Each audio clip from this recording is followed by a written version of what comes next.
I'm the flyest motherfucker at the kickback, not a competition, little boy with a wrist that. Meet me in the bathroom, I don't want to chit chat. She not a boyfriend. That camera's recording. That camera's recording. Can you hear yourself in your headphones? Hello, hello, hello. Test. Yeah. Perfect, man. All right. Welcome, everybody, to the Kickback Podcast.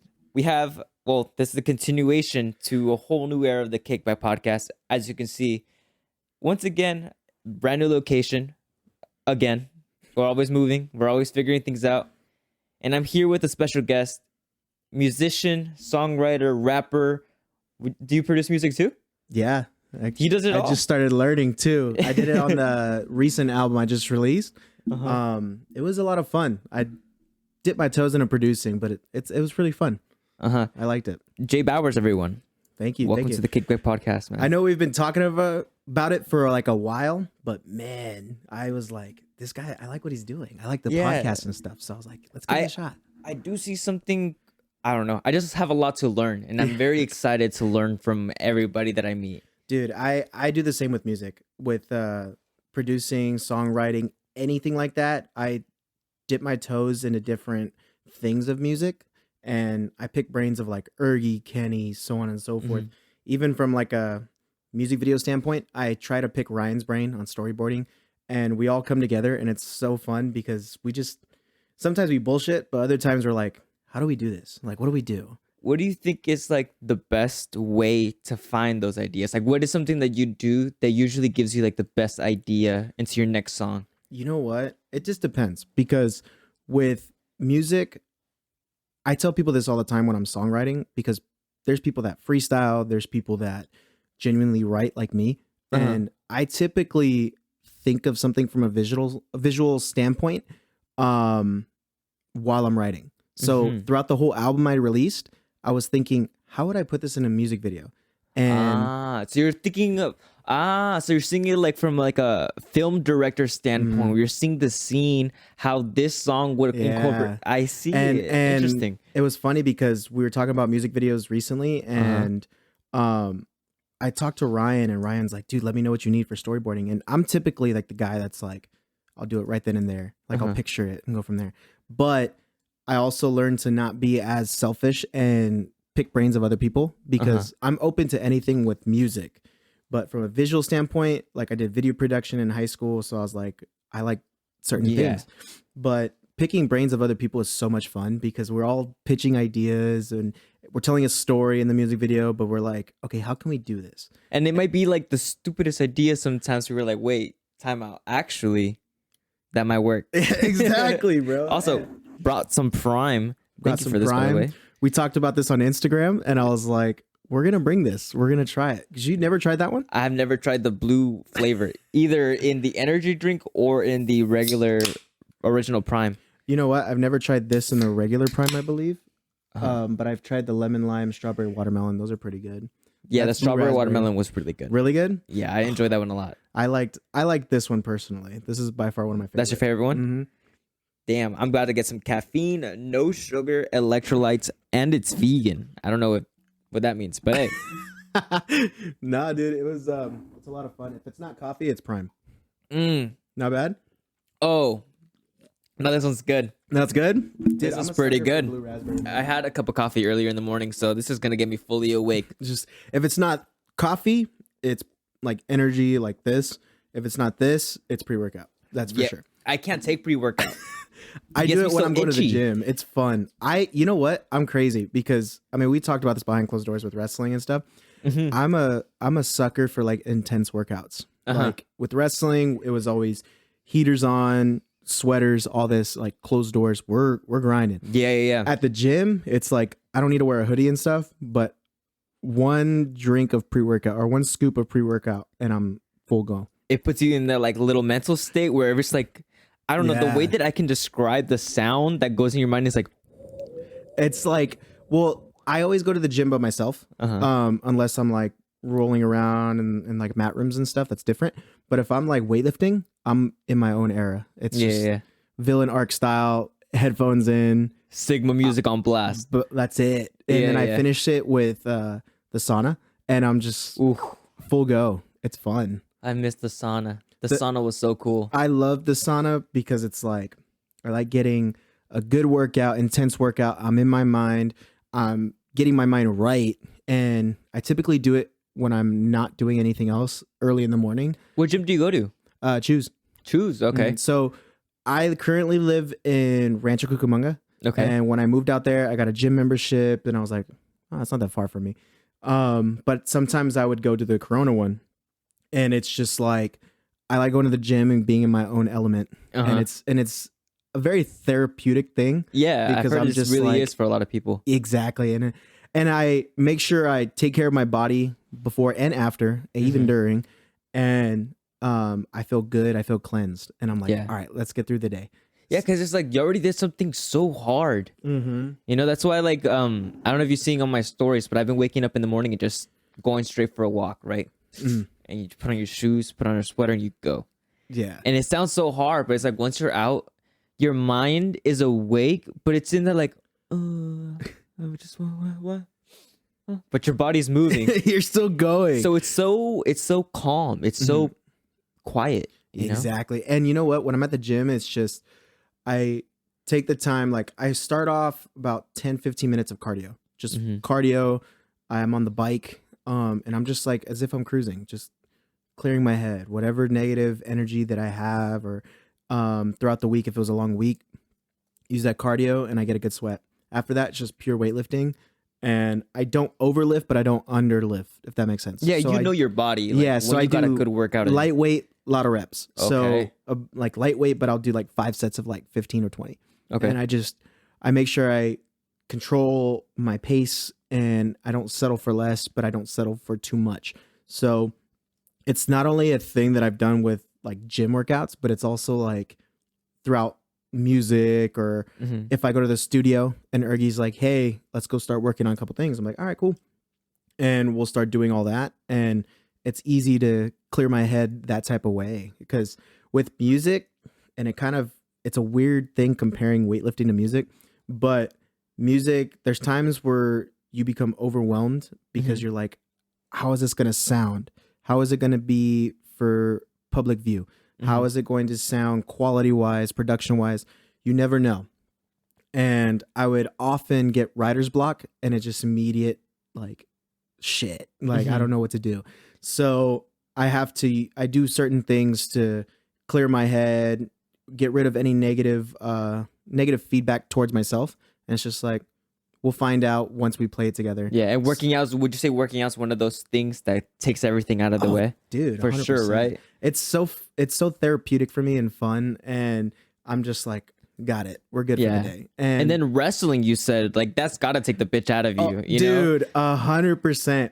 Like, there's days where I don't wrestle. Like I obviously help my dad out in Corona, and I go get a workout with the kids, and those kids are fucking mean. They're tough. I love them because they're like little brothers that I have to be like, no, go that way. But they'll fuck you up. But you know? they try to, but they get me when I'm gassed because it's so much fun getting a workout with the kids because they know, hey, it's like hands-on training. Like we're having fun. Like they're getting their ass kicked sometimes, most of the time, but they catch me when I'm like gassed and they're like, I want you. And I'm like, come here. My turn. Fuck you, bro. And my dad's at the corner, like laughing. You're gonna let him bitch you or what? And I'm just like, no. Give me a second. And I'm just like, do you watch UFC? Yeah, absolutely. Like Habib, he's like, not in front of father. No. Not in front of father. You know what, too? Coaching has been really fun because I have a lot of friends that do D1 or stepped away from amateur wrestling and just did MMA. Like we've talked about Tony. But it's a cool experience because the wrestling world is so small. Yeah. But it's small in the sense of a lot of like this amount of people doing the sport. But it's I think for wrestling you really have to be in it, you know, in order to like actually keep doing it. It's not like jiu-jitsu. You can do it as like a hobby at the same time where you just go and do jiu-jitsu, right? And have fun and true training, get a good workout in. But wrestling, you really have to be like looking at it. And that's what makes it the community so big in volume because like we went to a tournament in Found Valley this past season and I clear my weekends out just to be there because I'm like, it's not about the money for me. It's just, I like being a mentor and that's a sport that I love. I see friends there that now coach They used to wrestle in college D1. They won state. Like we're very tight. And it's cool because my kids, my wrestlers, they run over to one side. I'm like, where y'all going? Oh, Daniel Cormier is right there. And I'm like, where? And I turn and I forgot he's a wrestling coach. Yeah. And he's so cool, so friendly, and took pictures with all my kids. And the next day, as it was a 2-day tournament, Luke Rockhold was there. Oh. And that was fun. Because both badasses in their day, man. it was crazy because there's two people you're going to see a lot. Daniel Cormier and Mark Munoz. Okay. Because his son wrestled for Trabuco Hills. So Mark Munoz is still the coach there. But sometimes DC will bring in people that trains. So Lou Rockhold, Deron Wynn. It was cool because I remember when he brought Rockhold, I was in the middle of coaching and Rockhold like moves. One of my friends was next to me because we were coaching a match, and Rockhold goes, "Excuse me real quick," and like goes, and I'm like, "Oh, no problem." And then I look and I just, are you fucking Luke Rockhold? I was like, wait a fucking second. And then my friends, they're twins. One of them looks at me and goes, "Did you see that shit?" Yeah. And we're like, that really was him, wasn't it? And it was cool because I don't like, it's cool to see them and then like, they're part of the sport. It's fun. Yeah. So that's what makes it like, yeah, it's people say it's a small community, but it's fucking big. It's kind of weird seeing like these UFC superstars out in normal, events. Cause it's like, I imagine, like when I see them on TV, I imagine them with like a huge aura. Think about it anime style. I'm talking like, right? Like glowing around them. So then when they're more like out of Super Saiyan, more docile, kind of peaceful, it's so weird seeing them. You're like, wow. Such friendly people. Little do we know that person is one of the most badass fighters in the entire world. Like DC, that tournament, DC and his staff were just talking shit to each other. There was one occurrence where my kid was wrestling, it was one of my upper weights, and on the side, DC wasn't around, but Duran was. And Duran, I think he's fought in UFC. He's a pretty dope dude. And he's just talking shit to his other coach, just roasting each other. And he goes, "You're supposed to be on our team." I think his name is Bill or something. He's like, "You're supposed to be on our team." And then I'm looking, I'm like, what's going on? And then Duran looks at me and goes, "You see this shit? He's on our team." and then the other guy, he's an older dude, and he goes, "I'm gonna call security on you, Duran." And they're on the same team. But it's funny as fuck because it's like, that's the point of the community is like, we make it fun. We have fun, but like, I mean, we train, it's an intense training, but you got to be able to hang, Exactly. But if you don't make it fun, there's no point of being a part of it. Just like with music, just like with, podcasts, just like with anything that you love doing. If you don't love it, then there's no point. And then going back to music, how you said like the whole writer's block, because a lot of artists definitely get into it. Like even not just in music, but with any type of creative art, Like some people are like, I don't know what to draw, so they won't draw anything. Or I don't know what to write about, so they won't write anything. Yeah. I don't know what to record, so they won't produce some sort of video. And it got to the point, so for a while, and if it wasn't for Ergie and Kenny and everybody, I would not be, like, the album wouldn't have released. I would have been stuck in this whole, like, mental block. Not just with music, but with life. And we talked, once I got back from, I think it was Utah, Ergie was like, "Hey, me, you, and Kenny, let's meet up at the studio. Let's plan out for the year." I'm like, okay. So it wasn't just the Erg Fest, but it was also like albums, projects, music videos. Like, what are we gonna do? And it was just us three, and we met up. And I was like, you know what? I got an album. Let's do an album. And Ergie's like, okay, let's do it. And I'm like, it's kind of an EP, but everyone kept calling it an album. So I'm just like, what's an EP? It's like a shortened version of an album. So typically, if you got like 7 tracks, it's considered an EP. But everyone called it album. I'm gonna call it an album. I call it album. I call it an album no matter what. The Blackheart EP before that was I just kept calling it EP. But 9400 was it was a story after Blackheart. So if you listen to certain tracks, if you compare both albums together, Blackheart was going through like that mental health phase. And I'm very big on mental health, anxiety, depression, all that. I try to do the best I Happy can. Men's Mental Health Awareness Right? Month. Heck Yeah. And I like talking about it to people because it's like you're not alone, and I like doing stuff like that. Because I know how it is, dude. I've fucking definitely like I Life's can go on. tough. Right? Yeah. It's fucking tough, man. And it's crazy because I didn't talk about it as much. But 9400 is like, all right, I'm back on my bullshit. Fuck Yeah. all you. Like that's how it is. And I don't mean that in a negative way. I mean that in a way it's like no matter who comes in and out of my life, Mhm.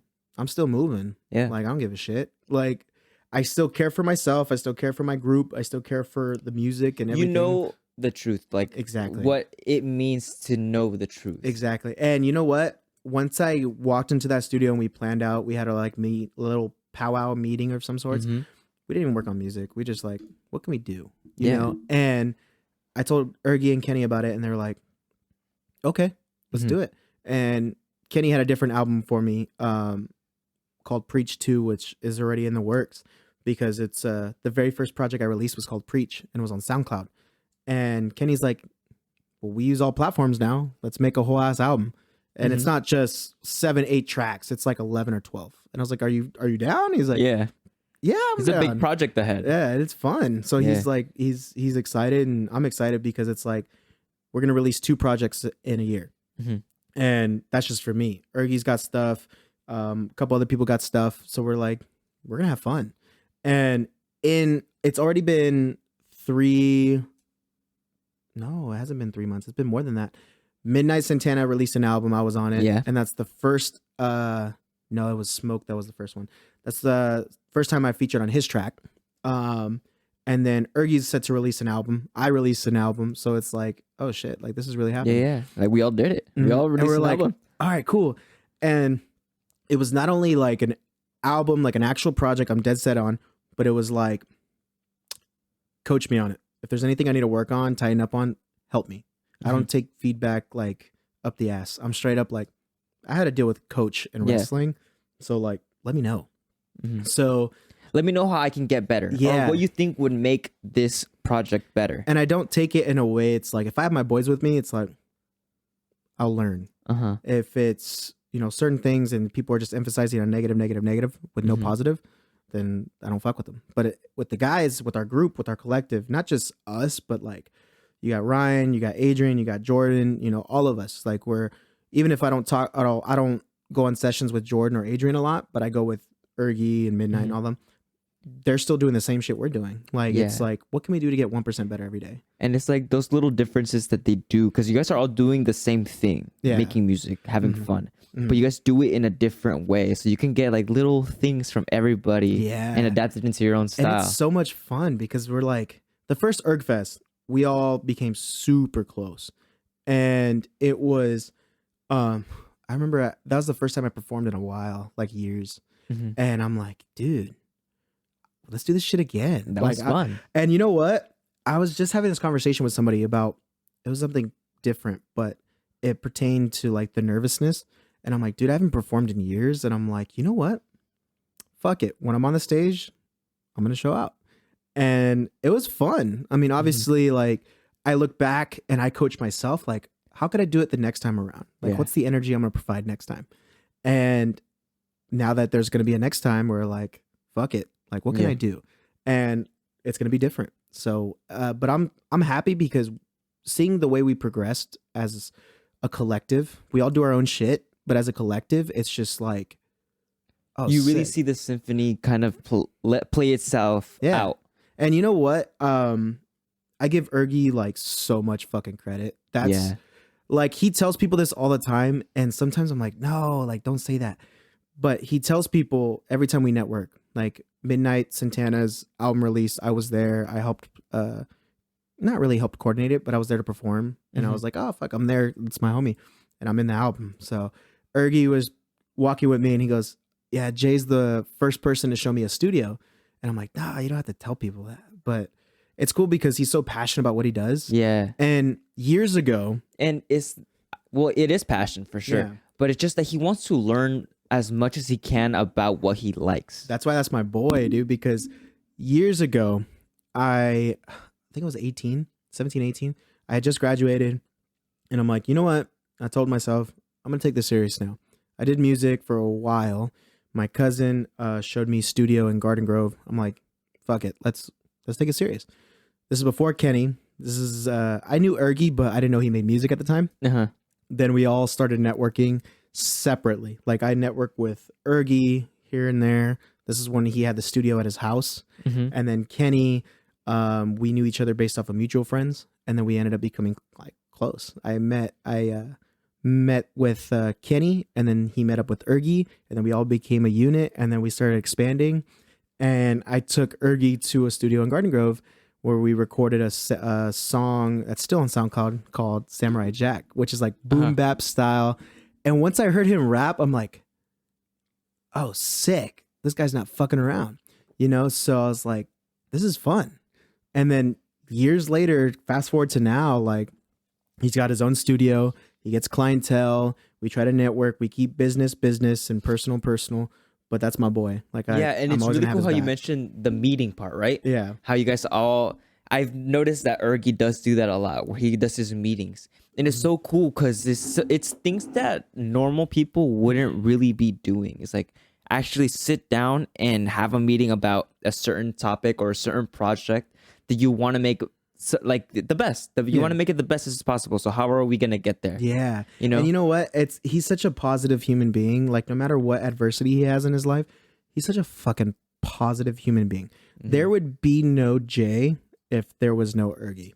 If Ergy was not there, if Kenny, who I've known for a while, Ryan, Midnight, if there was none of them, there'd be none of me. And there'd be no JAYBOWERS, like 9400 Blackheart, all that shit. And it's no matter how much music background from family, because I had a cousin that did rap, and he's the one that got me into a studio first. And I was like, I got to pass this on. So granted, he did rap that was like gangster rap. I didn't, obviously, but he loved it. He was like, do you. Don't fucking be anybody else. Be you, because that's what's going to get you far. And he lived the life that he lived differently, because he was deep into gang activity and stuff. But at the same time, family was everything. That man cared so much. It's love. It's all love. Going to the studio, Vendetta Studios, and I always keep in contact with them, because when my cousin passed, like we talked, me and the guys at the studio years ago, we talked and we're like, whatever you guys need, call me. I still will be a plug for their clothing brand. I don't give a fuck. Those are my boys. And even if they do their own thing and we do ours, homies in Vendetta Studios see exactly what we're doing, and they're just like, you respect the artists in them. Respect the artists in them. And they're like, dude, keep doing what the fuck you're doing. That's amazing. And it's awesome, because seeing exactly how everyone evolved, it speaks volume, even if we're not speaking, if that makes sense. We're showcasing what we're capable of, and it's just like, it's more action than like talk. Exactly. So when we did this album for 9400, I was like, I want to try producing. I think that's what it is. It's stop thinking and just create. Just go for it. Just do it. You're and gonna have fun. have times where it's like, fuck, man, I can't finish this first. Yeah. But for some reason, I don't know what it was, but Ergy said that, I forgot who said this. I think it was Kenny that was telling me that. Ergy said it. He was like, it's usually us telling Jay, like, what are we gonna do? This time around, it was me telling them, like, hey, are we almost done with this like single? Like, we have to do there was like one more song we had, and I was like, I gotta post this in here because I did the publishing for this album, and which was also a first time. So I was like, we gotta do it from this time to this time, that way I have a gap, etc. And Ergy's like, damn, this motherfucker was calling us instead, vice versa. Yeah. Which is like dope, because when I did producing, I was like, we're playing it in the studio. I booked a session for about 4 or 5 hours, and I'm like, let me know what you guys think production wise. Vocals, that's normal for me. I can tighten up what I need to tighten up. You guys will add, you know what you're looking for. I know what I need to do, because that is fluent for me. If I need to add stuff, I will. If they tell me I need to add stuff, I will. That's different. What are some things that you think limits you in your creative process? The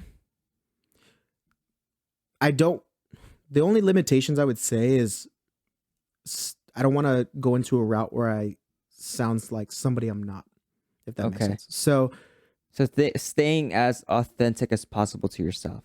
exactly. While also, here's how I am. And I was actually thinking about it because I always get in my mind to do a specific mindset. And what I mean by that is I always remind myself that to always be me, no matter what. There was a time, and bringing this up is going to be funny because it actually got a lot of traction. You ever heard the song Taste from Tyga? Yeah, let me get a So- taste. Yeah, so I did a remix of Yeah. that. Fairly close from when it was released. Uh-huh. And I was like, I think I could do something like that. I did it. And there was a guy, I'm not gonna name him, but he was a feature in that. The difference was I have the flow, I do whatever I need to do. Everyone loves the remix. But I was also missing a key factor, and then I was being somebody I wasn't.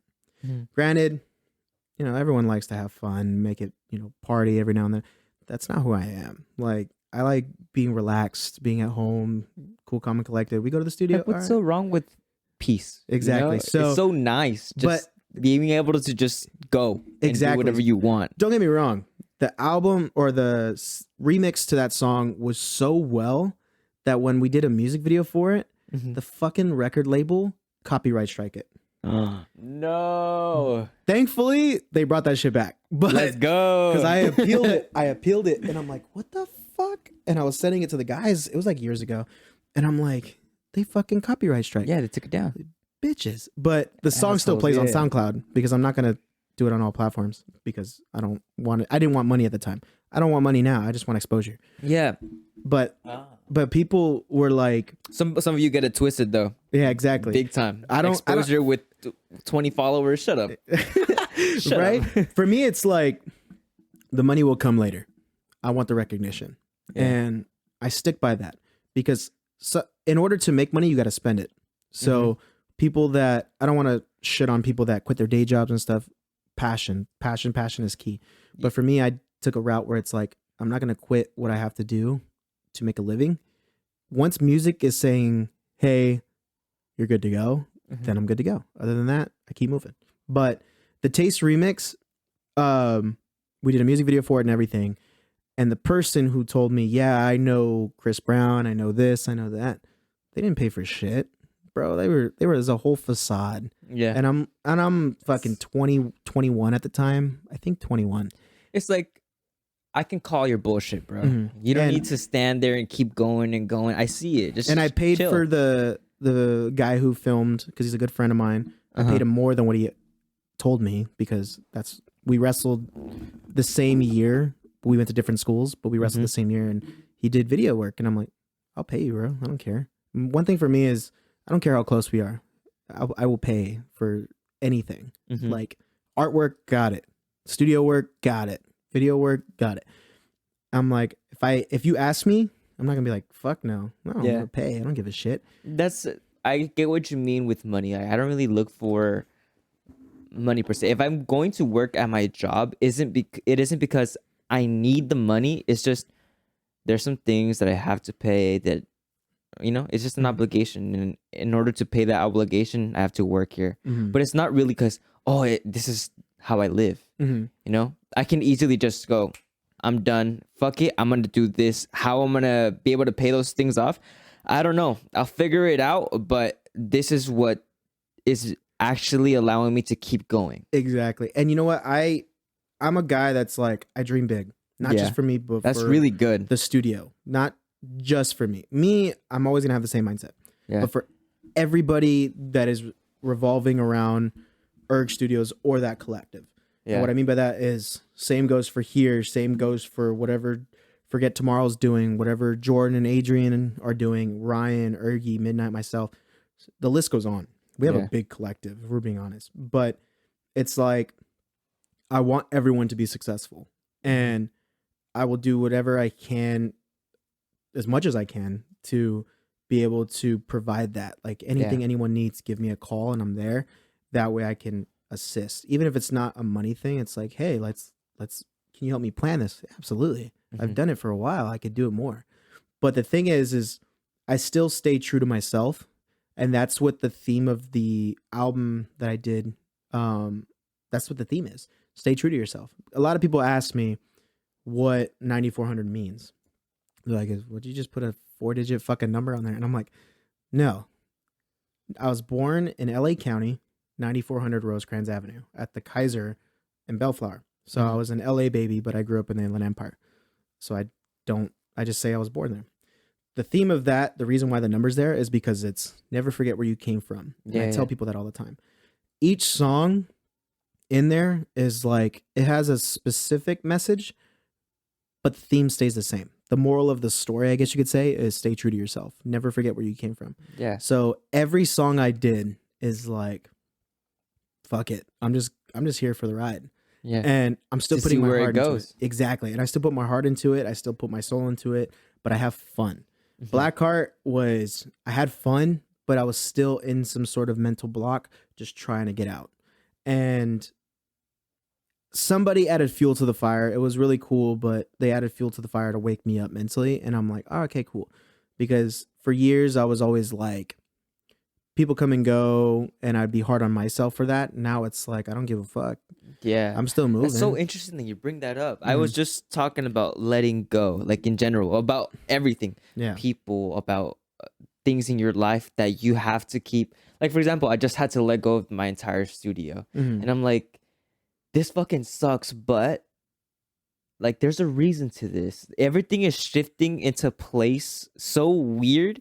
And I'm like, no, this is supposed to be happening, but I can't seem to see what the future holds. Exactly. You know, so how you said, like, the matter of writing it out. Mm-hmm. And you know what? I can only talk about my story rather than other people's. Mm-hmm. I can honestly say that despite the fact that I went through hell and back, I'd do it again in a heartbeat if it means I come back stronger. And it's funny that you say that too. Mm-hmm. It's like, not speaking for other people, but it's like, nah, a lot of people have been going through that same thing, so they understand you so well. Yeah. You know, and you may think that it's like so foreign because it's like, this is me, but it's like, nah, bro, we're all connected in some way. Exactly. So we feel you. Exactly. I feel you. I get what you mean. No, and I appreciate that, because it's like when I first moved out, nobody knew I left Corona. Mm-hmm. I kept it super fucking low key. Yeah, I didn't know you lived over there. I thought no one knew I lived in Rancho. Everyone was like if they see me in Corona visiting, they're like, oh yeah, how's everything? Good. It's normal conversation beyond about my business.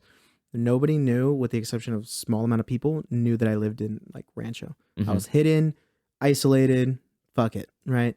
And I was isolated, but still vocal on social media. Like, people knew where I was at, but I didn't talk in depth. You only let them know what you wanted them to know, mm-hmm. you know? And I get that. It's not even like about that I'm hiding stuff away. It's more like, I'm keeping it private. Just keeping my life private. My energy's reserved. Yeah, right? This is so contained. No one can break out of it pretty much. But the thing for me is, I had to learn as I got older, is people come and go. I'm okay with that now. People are going to come in. They tell you that their intentions. You know what? I actually said this to somebody before, and it's mind blowing talking about it. What did I say? It was, people will put efforts to convince you that their intentions are pure, but are effortless when it comes to proving it. Yep. And what I mean by that is, I can tell you numerous times, oh, I'm here like with good faith, blah, blah, blah, blah, blah. And you welcome me with open arms, give it like a month or two, and then you get stabbed in the back. Yeah. That's what the message is. You can talk the talk, but can you walk the walk? Yeah, it's like, prove it, motherfucker. Yeah. I was like, I've known people since I was like 5 or 6 that are still good friends with me because they stayed loyal. Mm-hmm. I know people that I've known since high school, like Ergie, but I haven't known him as long as I've known the people since I was 5, but his loyalty is just as big. Yeah. So I'm like, prove it, motherfucker. And it's about staying loyal to yourself. You know, once you've really understood how to stay loyal to yourself, how to make the right decisions for you and the better of your team, like the ones around you, it's like, you know what loyalty really means to you. Yeah. So it's like, when someone else is acting unaccordingly, you're like, come on, bro, don't start. Exactly. Like, come on, get back in with it. You know what's crazy is I watch, obviously I show support. I watch your episodes. I watched the last one you did about having patience with yourself and understanding yourself. Bro, I resonated off of everything. It's like, you get to a place where you feel like you're growing impatient with yourself, but at the same time, you have to take a step back and be like, let me take a step forward, but pace. Yeah. It's all about pace. You don't want to put all your eggs in one basket and then overwhelm yourself. And you're like, what the fuck is going on? You have to pace yourself, build yourself, and move forward. Mm-hmm. Because life is, if we lived in a fucking perfect world, we'd be set by now. Yeah. But we're not in a perfect world. And we're going at a pace where it's like, it's reasonable, but we're going to take care of each other. We're going to be fine. We're going to take care of ourselves. We're going to rebuild, and we're going to go from there. And that's what I had to teach myself, because for years, pre-pandemic, during the pandemic, after that, I was like, what can I do to get 1% better every day? Even if I had such a fucking badass day, I just want to get 1% better. 1%. See, that little thing, it's about patience, about like, you know what you can get. You know, you can see the 100%, how good you can be at that. So you want it to come all at once. Like, all right, let's go. But if you can't take that 1%, like you're not going to be able to take 5, 10. Yeah. So 20. What I do is, no matter what the day is, I could have a bad day. I can have just like or I could also have a fucking sick day. Yeah. I always ask myself the second I'm back home, how can I get 1% better? And it's like, today was good. Tomorrow will be better. And I repeat that every day, because it's not a sense of telling myself that wasn't good enough, because I used to have this whole mindset where it's like, I'm not good enough. That's why I didn't do music for a while. And it's such a beautiful thing, because now I'm like, okay, I did a good thing. I had a good day. We recorded 4 fucking tracks for the album. How can I get 1% better? And it's like, and I'm making sure myself is aware. We had a solid album session. Like, literally the day I booked the session for 9400, we did, I think, 4 tracks. 5 if you count the intro, but it was just tightening up. But we did 4 tracks back to back to back with features. And it was like, cool, we're fine. We're good. Progress. And it was just like, awesome. And I was like, that's a lot compared to what I used to do. Because the fact that I was able to push out an album and be like, all right, let's just get this shit going. Now it's like, okay, I'm going to get 1% better tomorrow and I'm going to be fine. And I still keep that mindset, because if I don't have that mindset, I put a lot in my head where I start overthinking, and I'm a fucking world-class overthinker. So I'm like, let me get better. And to this day, I still keep pushing that way. Like, I was literally talking to Ergy about the Erg Fest, and we were talking. I was like, fuck it. We're gonna be fine. We have everything covered. And when I went to the studio for video work, because I did some of the video work for him, like editing wise, and I kept thinking to myself, how would I present this? How would I get better at this? And I did it. Ergy loved it, and I'm like, in the back of my head, I'm like, I'll make another one just cause. Yeah. And I'm gonna get better at that. And sometimes I think to myself, like, I want to make music just so I can make the music video for my stuff. Like, just write it out and see how it goes. And it's fun because when I was talking to Ryan, he was in the studio too. He was doing something for him. I think they were just like making a song. I was just there. They asked me to just pull up, and I was like, okay. Sometimes I go there and I don't do anything. I just talk shit, do video work, like film Ergy being stupid. And it's just how we are. We're like siblings. And I was thinking, I was like, oh, okay, this is fun. But Ryan and I were talking about storyboarding for a brief amount of time when he took a break from recording. And he's like, yeah, let me know. And I know Ryan has history with directing and producing and all that stuff. So I'm like, I could definitely use him.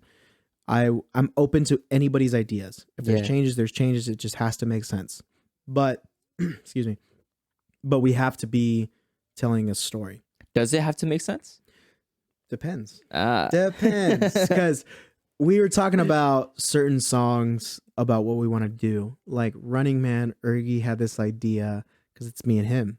And the intro builds up, it intensifies, and it's like, oh shit, this is like, it sounds serious, which it is, but at the same time, it's like, fuck you. Like, we're going to be fine.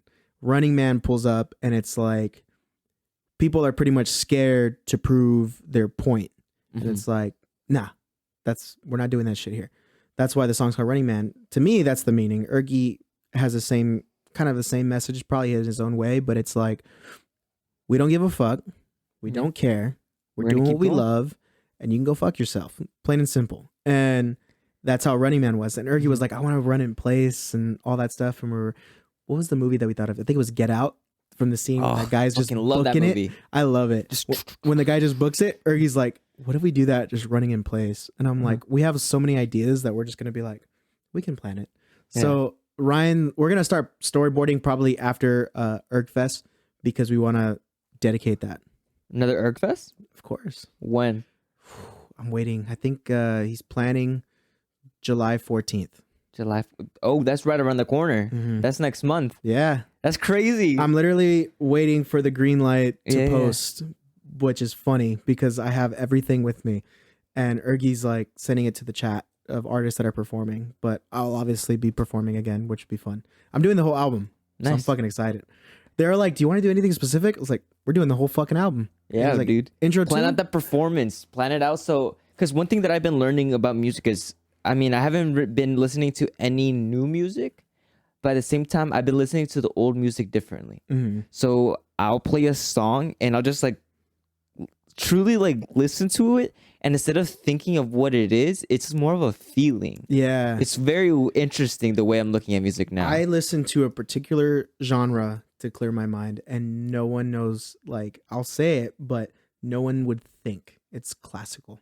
Classical music? I will listen to if I am in a very, very tense vibe or mood, I put on classical music. Because think about Beethoven for a second. Like that, the man could not hear what he was playing. So just from the simple vibration, right? It's just a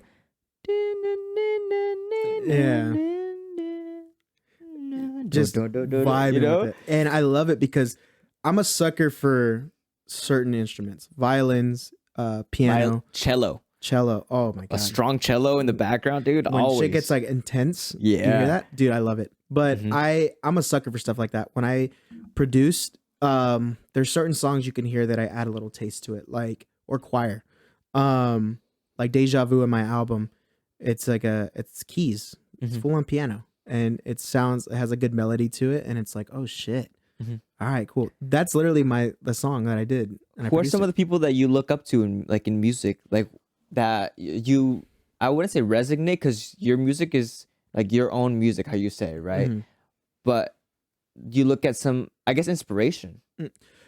It depends. I have so much inspiration with old school, new school, more modern, less modern, like whatever. I base off a lot of my stuff from old music, like old school music. Like I was literally listening to Wu-Tang on the way here, Okay. and I'm a fucking hip hop head at heart. My favorite group is Tribe Called Quest. When I heard that Ergy was a hip hop head, oh man, him and I were talking for hours when we first started talking about music together. But more modern, I would say from a specific mindset, J. Cole, for sure. I remember watching him produce a beat in his, I think it was like a tour van, tour bus. Yeah, that's how he makes his music. And I'm like, what the fuck? I need to do that. This guy's insane. He's I was just like- there. And he just, boom, boom. Yeah. And it was a fucking beautiful track. Yeah. I loved it. And I think who else? Is Drake, that a bird in the back? right? And I'm Yeah, like, it is. jeez. But what's it called? Drake too. Mm-hmm. Mainly because, let's be honest, it's Drake and he has banger for banger. Sometimes there's albums in comparison to other albums from different artists that are like, it's a very tough debate. But for his own element, oh man, he's fucking, and his features are nuts. Like Yeah. fucking insane. I think that's when we get it wrong, when we start comparing one artist to another. It's like, well, that's not. It's hard for me to compare. Yeah, Drake isn't Big Sean. Big Sean isn't Tyga. Tyga isn't. Exactly. You know? So like definite artists for sure. J. Cole, Drake, Kendrick Lamar. This one's gonna people are gonna be like, what the fuck? Logic for sure. Logic. I was a Logic fan before. I don't know how people can diss Logic. I don't know either, man. That man's fucking nuts. He can create just right there and then while he's doing a Rubik's Cube. You know what? Respect It's- talent. I can't do that shit. I No. can barely solve one side of a Rubik's cube. Seeing Ergy try to do that shit, I'm like, In 7 seconds. the fuck, bro? I'd be like stressing out. I'm like, we're done. I'll give it to somebody else. But Hold no, on, where's the last red piece? Oh, there it's it like is. it's over there, and then I gotta flip it and shit. But no, Logic, I'm a big fan of. As crazy as it sounds, I think I was still in high school. I think I was a junior. Double XL. I was looking at that. Yeah. I would see the new class, and I'd be like, "Who's Logic?" Yeah. Like, people try to debate me all the fucking time. I don't care about the careers and longevity. In this case, 2013 was the best class of all time. Who was in the class? It was Logic, Dizzy Wright, Absol, Schoolboy Q, Action Bronson, Joey Badass. I forgot. I think I'm missing. Who else was in it? Those are the best names I can think of right now. But if you look at their Joey Badass is one of my favorites. Joey Badass is amazing. I just started listening to more of his music recently, again because I've been opening my mind Yeah. up to more music, Yeah. and I like it a lot. You know what though? I listen to the freestyles Yeah, when they have not the freestyles, the ciphers, the ciphers. Yeah, because they're not. Sometimes they're freestyles, sometimes they're written. I prefer written over freestyle because you can remember the bars, and it's like, oh shit, like they're gonna speak for itself. Sometimes you got people like Action Bronson that's just dropping shit that rhymes, and Yeah. it's still nice. But if you play 2013 ciphers, especially that one with Joey Badass, Logic isn't in this one. Joey Badass, Action Bronson, Absol. Who else? I don't dope remember. Pokemon, by the way. Huh? Absol, Oh dope Pokemon. One of my favorites. no, but he's the cipher's fucking badass. If you, Uh-huh. I tell people all the time, listen to it. But people when I comment on it, because it's pretty funny, I comment when they post double XL ciphers on my Explore page on Instagram. Uh-huh. And they're like, nah, 2016 is. It's like, I'm not talking about the careers lasting after. Yeah, I'm talking about the cipher alone. yeah. Because The performance. the performance will leave you fucking speechless, Yeah. man. And Joey Badass, I think, is the one that starts it first. And the beat by DJ Drama is amazing.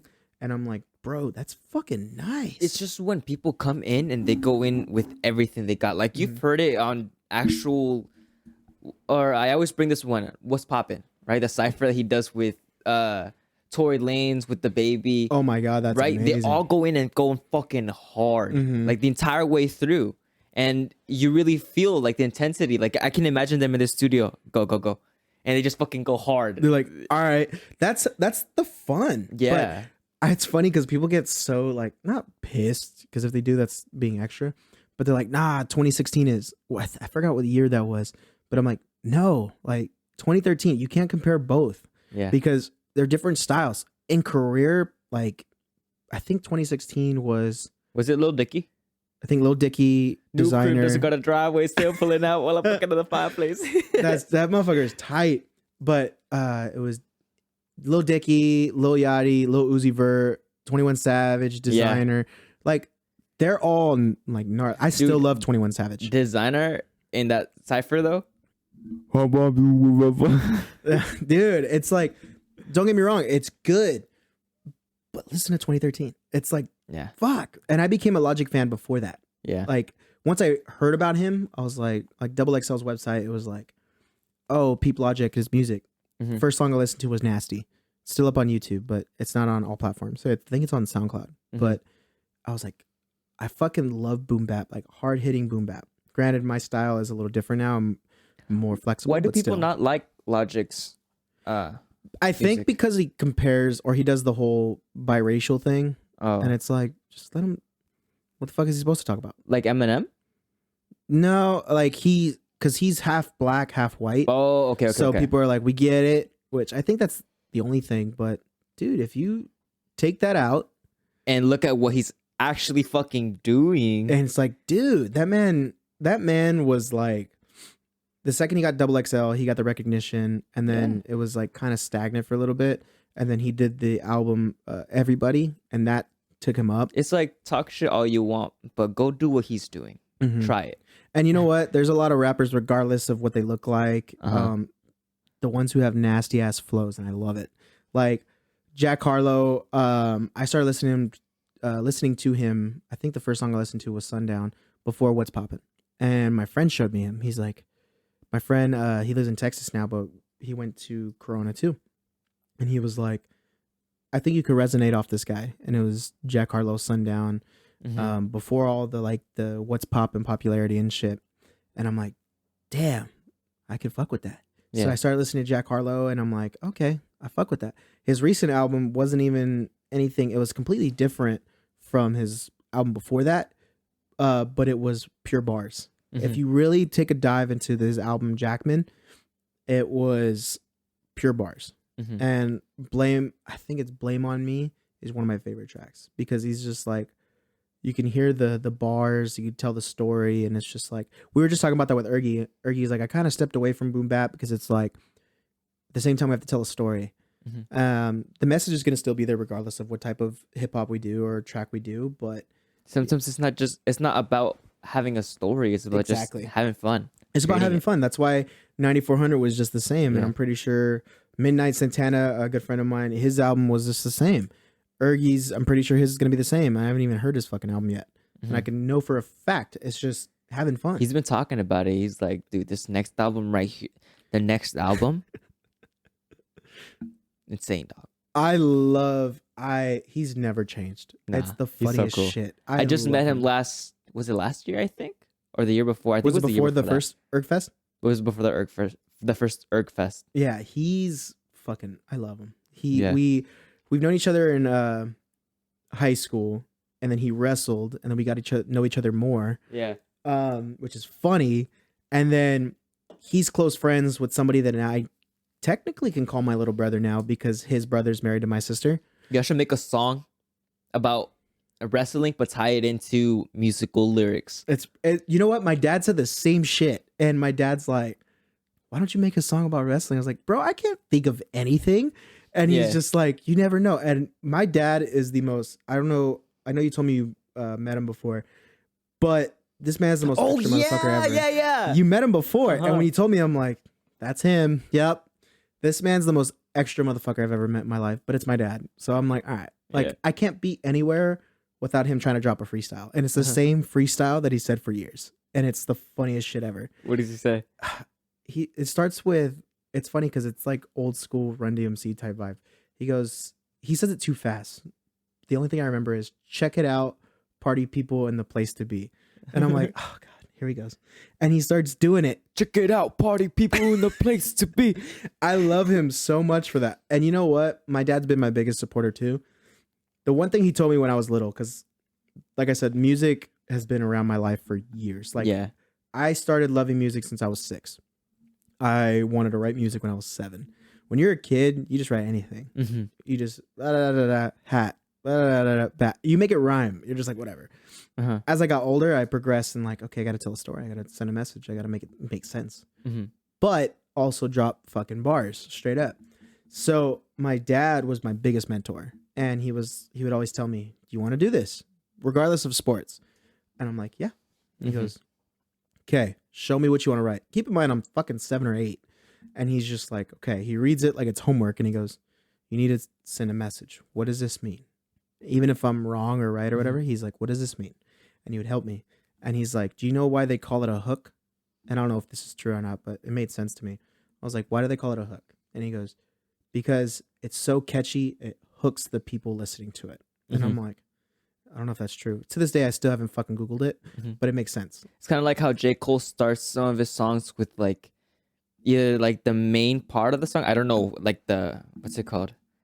Like how it's formatted into a song. But like the main part, he starts off his music with the main part. Yeah. So it's like, and you know what? Pride, it's exactly the devil first thing. Yeah, and that's how my dad is. And my dad's like, it's got a hook. It's got a hook onto it. So any track I did, Ergy says this too. Ergy's like, bro, what's up with you and hooks, man? You like know how to do it so easily. And I'm like, I just had this in the back of my head for years, man. Yeah, like, it was like a subconscious thing like, where it's just you there. I got to get people on it. Like, my first track that I released on all platforms called Whoa. And then, which was pretty funny because we thought about it for a while. And I was like, should we release it on all platforms? Because for years, it was SoundCloud. And Taste was easy for me to do for a hook because it was a hook right there. I just copied and pasted my own way.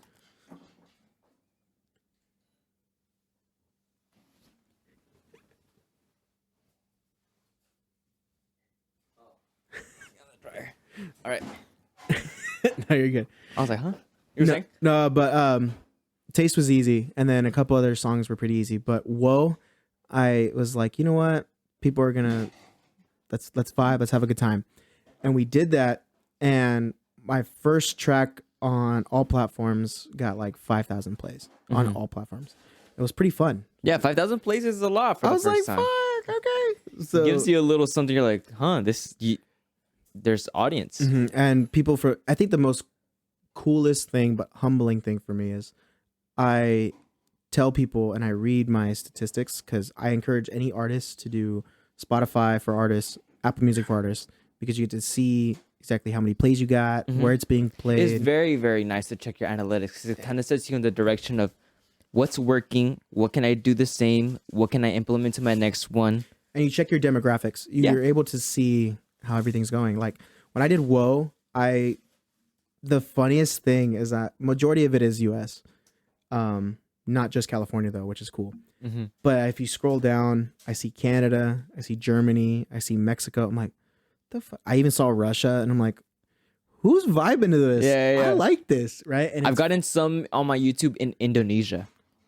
I don't even know I've where seen Indonesia is. for mine. I've seen Indonesia for mine. It's pretty funny because I'm like, oh man, what else? Saudi Arabia. Saudi Arabia. It's crazy because I'm like, dude, this is fun.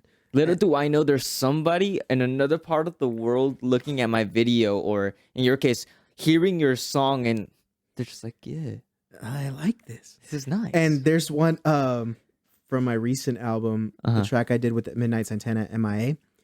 It got Shazammed like 3 times in Russia. Really? That was funny. That's crazy. I could look up Shazams too. Habib like, just I'm like, bro, what are you doing? And I'm looking, I'm like, this guy or girl took time out of their day to Shazam what the fuck they were listening to. Yeah, they heard it. They pulled out their phone, went, Oh, like I like that. That's so cool. It's cool because I'm like, this is crazy.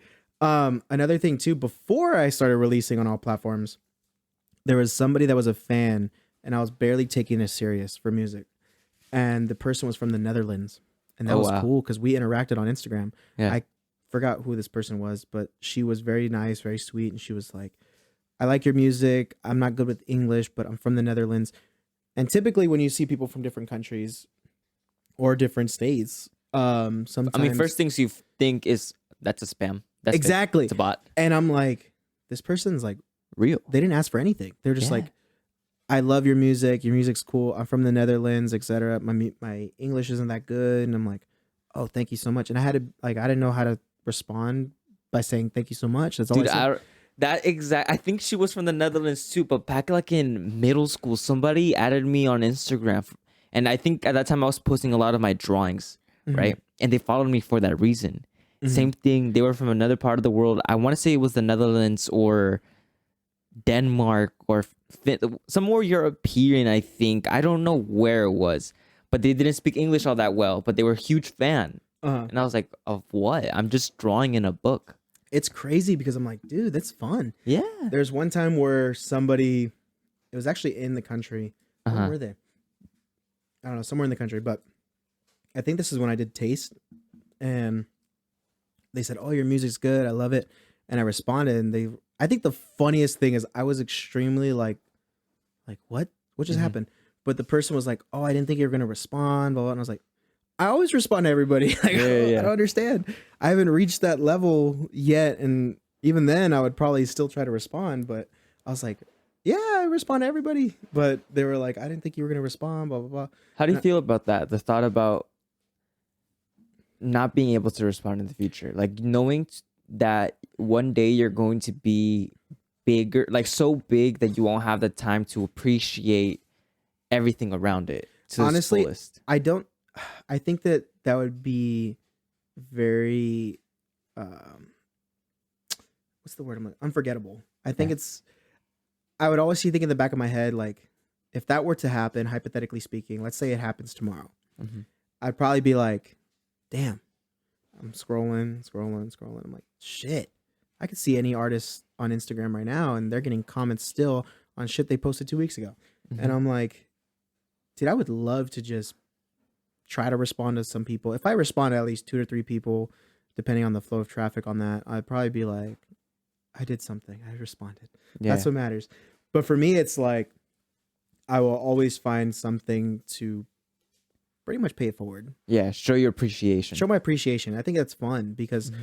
people to this day that are close with me or that know me, that are very supportive of music, I always show them how grateful I am. And Mhm. it's fun because they're like, dude, you're doing great in music, you know, so on and so forth. And I'm like, dude, that's awesome because the littlest things motivate me now. Mhm. And the littlest things keep my mind right. Especially now where you're like, everything is so confusing on your next move. Is it the right move to make? Yeah. You know, You overthink and you're like, did I do it right? Like, it's like And- you stop and analyze. Like, all right, think I'm doing something wrong, but no, everything's going the way it's supposed right. to. And I pre-plan, as funny as it Yeah. sounds. I legit pre-plan. I'm like, okay, we have to do this session. How am I going to do it? Or performing, like the first ErgFest. I literally will rehearse that shit in my car Yeah. because I'm like, I don't have features. So I'm like, all right, let's do it. Back then, the song back then, when we did the ErgFest, obviously Ergy's features on the actual song. Mhm. But I was like, okay, we have to take his verse out because he's performing last, so on and so forth, whatever. How can we make this entertaining? So I take a step back. I'm like, let's do something. And I told Kenny, the guy who was pretty much running the whole thing production-wise, which was badass. Yeah. I'm like, what if we did the Sorry about the background noise. They're installing the laundry and the dryer. So if you guys hear that, it probably ended a little bit, but yeah, thanks for being patient. But yeah, Kenny was telling me, he was like, how do you want to do it? And I'm like, what if we did the hook a cappella? Ooh. And this was from their first ErgFest, my last song of my set, as I guess you could say. I was like, let me do the hook in a cappella, and I could hear it in my ears, Yeah. but I'm just going word for word. And lights are on me. By the second I go from a specific word, it says, back then, I used to be a goodie that was back when, yada, yada, yada. And then all you hear is like, woo, it's pitch black, and the song goes. And people tell me that all the time, which is fun because they're like, dude, I like that.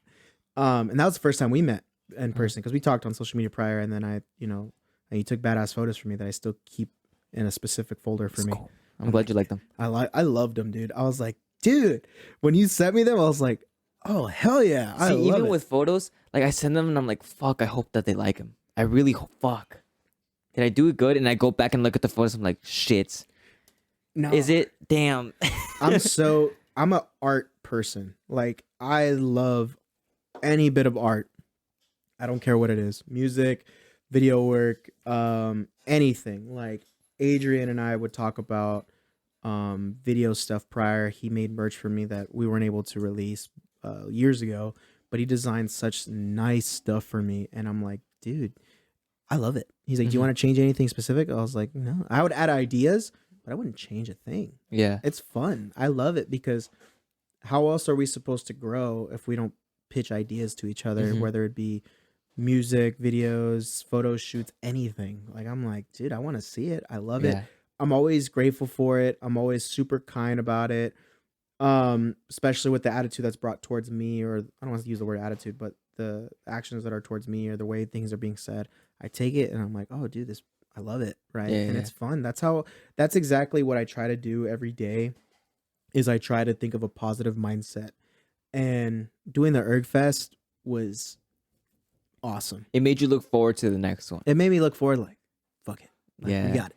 And I became hungrier. Yeah. Like, straight up, we were talking about, it was funny because we were cracking jokes about it. I was like, I think it was Midnight Santana. He was like, did you do your set yet? Or did you already figured out your set? I'm like, yeah, that's pretty easy. I'm just doing the album. Mhm. Just Ergy's verse is cut off because he's after me. And I'm like, but everything else is the same. Like, you're still on it because he's before me. I have the featured artist for Hometown Boy. He's a good friend of mine. He's going to be in it for that performance, which is cool. So I'm like, okay, cool. And he goes, what'd you think of, like, what are you going to wear? And I'm like, all black. I'm going to be a fucking menace. I don't care. Yeah. Fuck it. I was like, because last year I had a custom made jersey that said, people don't get the thing until we explain it to them, but it says Gucci Baby 53, which is funny. Okay. And the story behind it is funny, but we stuck with it. So who's the one that said it? Was it? No, it was Midnight. He goes, after almost a year of knowing this guy, he finally goes, all right, what does this mean? And if you've been in Ergy Studios, which I'm pretty sure you have, you've seen on the top of the door, it says Gucci Baby 53 on his door. Like right when you walk in, not the one from the back, but from inside. It's on the top. And I had to explain it. I was like, okay. It started with a group chat with me, Ergy, and Kenny. And we just talk about music. Somebody said, refer to me, and it was a joke, because we all have that type of energy. We're just going to mess with each other. I think it was Kenny goes, refer to me as Gucci Baby 53. And we were laughing, and I'm like, this sounds like a good group chat name. So we stuck with it. To this day, it is more than just a group chat now. We have that group chat still, but it's more than just a group chat. It's literally a collective. A collective. It's a collective. It's all of us. Like, it's Erg Studios, but a small of us, we just say it's Gucci Baby. So if you hear in Running Man, there's 2 references of Gucci Baby 53. Ergy's verse and mine. Okay. So it's literally like, what was it? What was my verse? This is Jay and Gucci Baby, ain't no freebies. And then Ergy's, because Midnight was like, is this a gang? I was like, no, we're not a fucking gang, bro. And I was like, oh yeah. 100%. I'm so Corona. Yeah. And Ergy, it was funny because Ergy's laughing behind him. He's like, is this a gang? Because you guys said it in Running Man like twice. Yeah. And no, it's just a family. It's a group. It's funny. Like, we're not, because you see people like, if you hear like Wu-Tang, Tribe Called Quest, NWA, it's not that. It's literally it was literally started off as a group chat name, and it's just a family. It's like a modern day renaissance. It's funny. It's funny because we kept it. I did a custom jersey, which I wore at ErgFest. So like the jersey that you took pictures of. The white one, right? The white one. Pretty badass jersey, by the way. I got it custom made. It felt so comfortable. Yeah, it looked comfortable. It looked dope. I loved it. And Ergy's like, you did not. So it's funny because we were doing rehearsals, and it was at the studio, and it was just a day where I was like, I'll pull up, we'll go over my set, Ergy will go over his, whatever. And it was just like a fucking no recording, nothing, just going over EQs and practice for the performance. Yeah. And I had the jersey in my bag, and I was like, I got something. Remember when I told you I was gonna make a custom jersey? And they're like, no, you didn't. I did it. Pulled that shit out. Said JAYBOWERS 97, which is the year I was born. And on the front it says Gucci Baby in cursive 53. And he goes, you're not wearing that, are you? I'm like, yes, I am. And it was fun because I wore it and everyone loved it. It was fun. And then the next, I literally did an outfit change for Ergy. Ergy's like, I was like, are you doing an outfit change? Because I don't know if you remember his performance. It was a video, like a 2-minute video, thanking everyone for supporting Ergy and everyone. And he did a change for clothes. I did the same thing. I changed before him, and then he ran to the back while the video was going on, changed, and we both, and then Smoke comes on from his album. And Smoke is by far one of my favorite songs. I did the visual for it, for the audio visual, or visualizer, I guess. You know how there was a projector there? Yeah. The skull with smoke and stuff, it was like, oh man, everyone was loving it because it was pitch black. Everyone was just like, what the fuck's going on? It was fun because I try to do the best I can with visuals to make it presentable, man. Yeah. Like, we're going to have fun. Let's go all in. And like I said, I'm a visual guy, whether it be like, okay, if we're doing a performance, okay, do we have a projector? Yes. Or do we have a screen? Yes. Okay, so we're going to do visuals? Yes. So I'll set it up. That, and I would say, like, I don't know, because people learn differently, but I would say that we're visual people. Like, humans are visual people. They like seeing pretty things. Exactly. And I'm a big visual guy. So different songs of mine reflect certain visuals. So MIA in the album is all neon lights, Purge style mask, which we were thinking of that. Hometown Boy I was just talking to the guy who did the feature. His name's Justin. But we were doing a Sandlot theme. We were thinking about it. Have you seen the movie Sandlot? So we were thinking about going to a baseball field. I think Butterfield I was thinking about. You gotta need a plan it. dog. Just get a dog. You need a big dog. Oh, dude, I would love to. I think we gotta find one, but we're gonna do Sandlot view scene kinda, and I don't know who's gonna play who, but it's gonna be funny. I'm planning on getting everybody in it, Yeah. and we're just gonna have fun, dude. It's nearby, it's local. Let's have fun. And because in the song Hometown Boy, there's a line that says you can hear a bat clink. Uh-huh. It says Louisville slugger with a bat, no Wuhan. So it's referencing a bat Uh-huh. two different ways. A baseball bat and a bat that started, I guess, the rumor, I don't know if it's true or not, from the coronavirus, Yeah. from Wuhan. Yeah. So everyone's like, oh shit. Like Yeah. bar for bar, literally. And you can hear a bat in there. If you listen closer, you can hear that bat clink. And it's fun because I was hyped. I love adding that. Like even because right now I'm editing a video for a client that I have, right? So sometimes I do go into the audio work and I add in like a church bell or like a little flutter of, something cool. It's fun adding certain things. And I'm not big on sound effects. I'm not big on sound effects with music. But I'm like, you know what? There's just time. This is a hype. It's a time, and it's like, let's try it. Yeah. So I was like, can you add a bat, like a hard hitting bat, and it swing for the fucking fences. Yeah. And if you listen to it, you can hear it's like Louisville slugger with a bat, no Wuhan, and you can hear the bat clink, and it's fucking nuts. So I was thinking of a sports theme for Hometown Boy for music videos. Deja Vu, I'm still kind of in the works about that because it has like a tango type piano. Uh-huh. I think I might like dress preppy for that one, which I don't know when. I just have to plan it. Running Man, it's like straight up just figuring something out with that one, which I know it's gonna be funny. There's a couple other tracks we have to do, but yeah, I think of things visually. Uh-huh. What theme can we do for this? And it's fun because planning with people and planning with the group, it's like everyone throwing like ideas. Uh-huh. And it's like, okay, that idea will correlate with this idea. That idea will correlate with this idea. Like, let's go. And if there's an idea that doesn't match with it, we drop it and keep going. And it's like, oh, let's try this way. And obviously, I've never storyboarded with everybody, like I said, but it's fun because I like doing it. Like I said, I'm an art guy. Yeah. Not just with music videos, but let's say if I perform, right, and I perform Mobbin' Deep, which it's a shorter song, but it's in the album.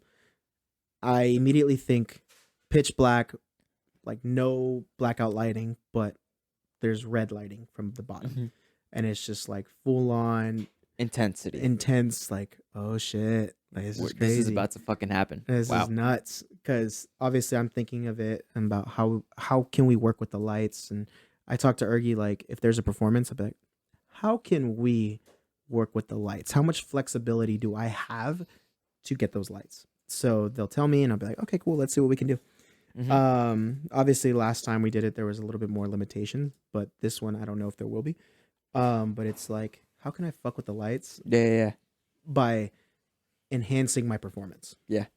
Because just making things the best that they can. And last time it was visuals. Yeah. It's nighttime. There's visuals. This time it's like, we might not have a projector, but there's lights.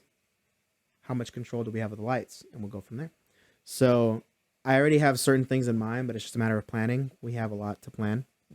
Well, there's a lot to think about and plan, but it's not that much. But I'm going to have fun with it along the way. And this album opened a lot of people's eyes in the sense of like, I'm still here, motherfucker. Like, that's how it is. And the next album we're going to do just the same. How do you start? Like when you make a song, like how do you, like what's your first step to creating a new song? It depends. Is it me producing, writing, and recording, or is it just me writing and recording? Let's just say it's like you want to create a song. All right, let's go. What do you start with? You start with a beat? Do you start with writing? I start with the beat. The beat. Now, if I have somebody producing it, I have them loop 8 bars, depending on the software they use it, whether it's Cubase or Logic. Who else? I think it's just those two. Loop it in 8 bar. Give me time to write it. Go from there. When I produced 9400, I was in my room, lights off, computer screen blaring at my face, 8 bars on repeat. Yeah. And was just like, okay, cool, got it. Just the fucking sample. Mm-hmm. Just the sample. And then eventually, the way I function when I'm producing my own song is I immediately start with the sample. Mm-hmm. What can I do? I'm not that musically inclined. I'm not afraid to say it. Not that musically inclined where it's like, oh, I can master a piano like that. No, can't do that shit. Yeah. I have people. I don't know how people do that. It's so crazy. There's Kenny and Ergie are like that. And I'm like, Adrian, that fool on the guitar. oh, dude. I'm like, why?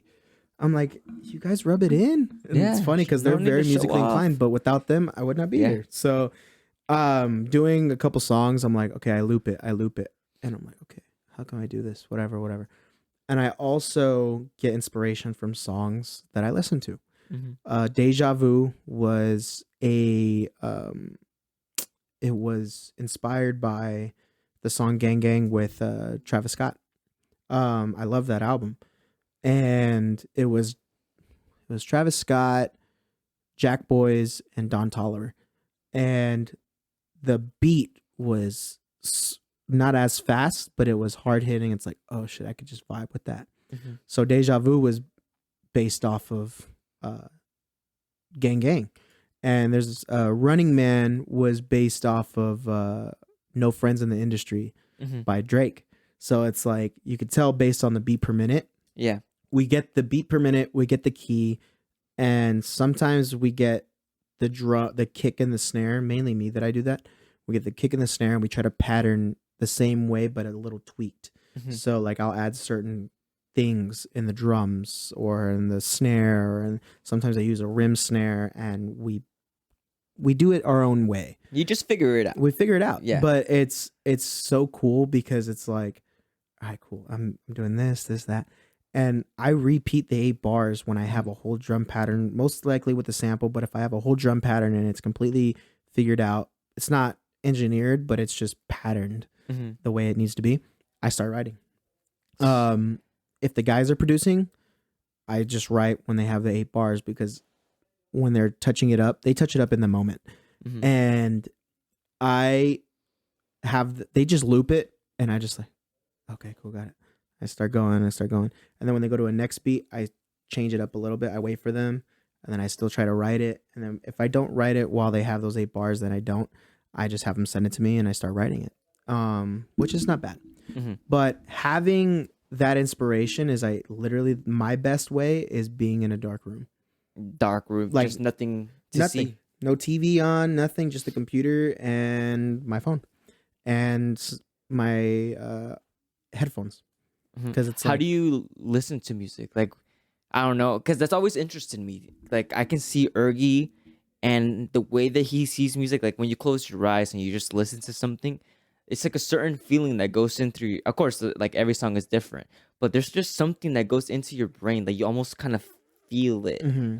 I do it multiple ways. Like listening on my way over here, I was blasting the music, windows up, and just feeling the kick. Yeah. Like I'm a sucker for feeling that heavy kick. Yeah. Like I don't have to turn it up all the way, just blow up my fucking speakers, but I hear that solid oomph in that track. The power. Mm-hmm. And it's like, oh, dude, any song. And it's like, oh, man. Like, I obviously will listen to different genres, like metal, rock, sometimes pop, classical, like I just said. I'm a sucker for oldies, but like with hip hop, I go for that kick. Yeah. Sometimes there's a solid melody in there. Like Joan and Lucas. Rap, isn't it? Rhythm and power. Right. Yeah. And I listened to I was listening to Joyner Lucas on my way here because he has singles for his new album. I was listening to What's That, and immediately, right when you hit play, that song immediately hits you with a nasty ass kick in an 808. And it's like, damn, like that shit's Is there hard any hitting. like practices that you do? Like either technically, like when it comes to music, or I guess creatively? I think it depends, because back then it used to be I listened to old school hip hop, any artist, any group, and I just listen to how they write or listen to how they rap, because there's a very big difference that people don't understand, and if they don't, it's probably because they never researched it or they never bothered to, which is okay. But for those who are big on hip hop and rap, there's a big difference between West Coast and East Coast. Mm-hmm. Not just old school, but new school and more modern. But if we were to take old school, for example, East Coast is like, you can hear Wu-Tang. Granted, every rapper's going to have different flows, but you can hear Wu-Tang versus NWA. It's a very good comparison because there's different styles. New York has a different style, or East Coast has a different style than West Coast. So I'm a big East Coast guy. I listen to all of it, but if I were to pick one, life on the line, pick one, East Coast. But I love both. East Coast. What is tells it a about the story. East Coast that stands out for you? They're telling a story. It's true elements of hip hop. Not saying West Coast lacks hip hop. Yeah. But like if you listen to, if I were to dig deeper on not just Wu-Tang, KRS-One, Tribe Called Quest. It's more authentic. You hear the elements of hip hop. You don't really feel the artificialness. You don't hear like, oh, that person's that person. That person's that person. Yeah. And West Coast, you got, it's just the whole West Coast vibe. I'm in California. I'm vibing, A, B, and C, whatever.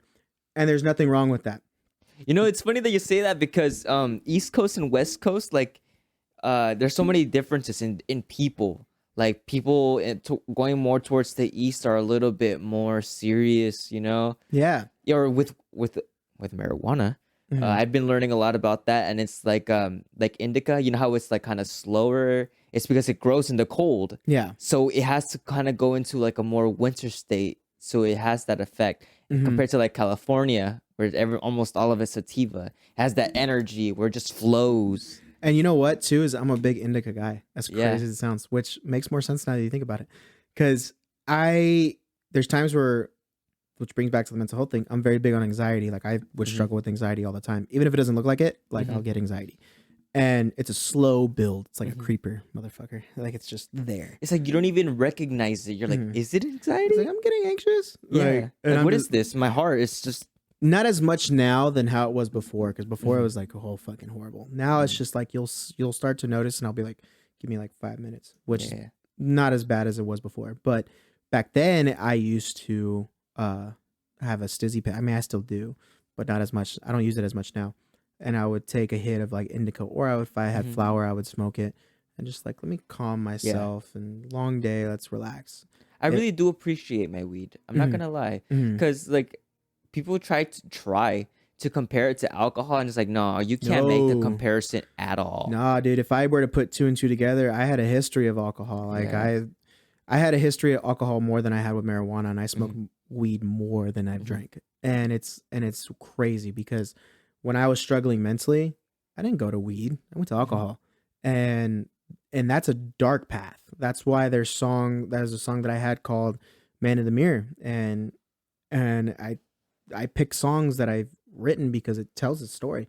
Man in the Mirror was borderline. It was borderline self-reflecting. Not borderline. It was self-reflecting. Yeah. And it was like a self-reflecting, and you could hear certain lyrics where it talks about drinking liquor.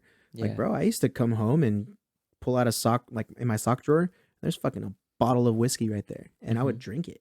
Yeah. And obviously I know how to contain my liquor, and I'm very safe now. But back then I would like go home and just drink, and I had like nothing else to do. I'm like, and like, I lost the inspiration of a lot.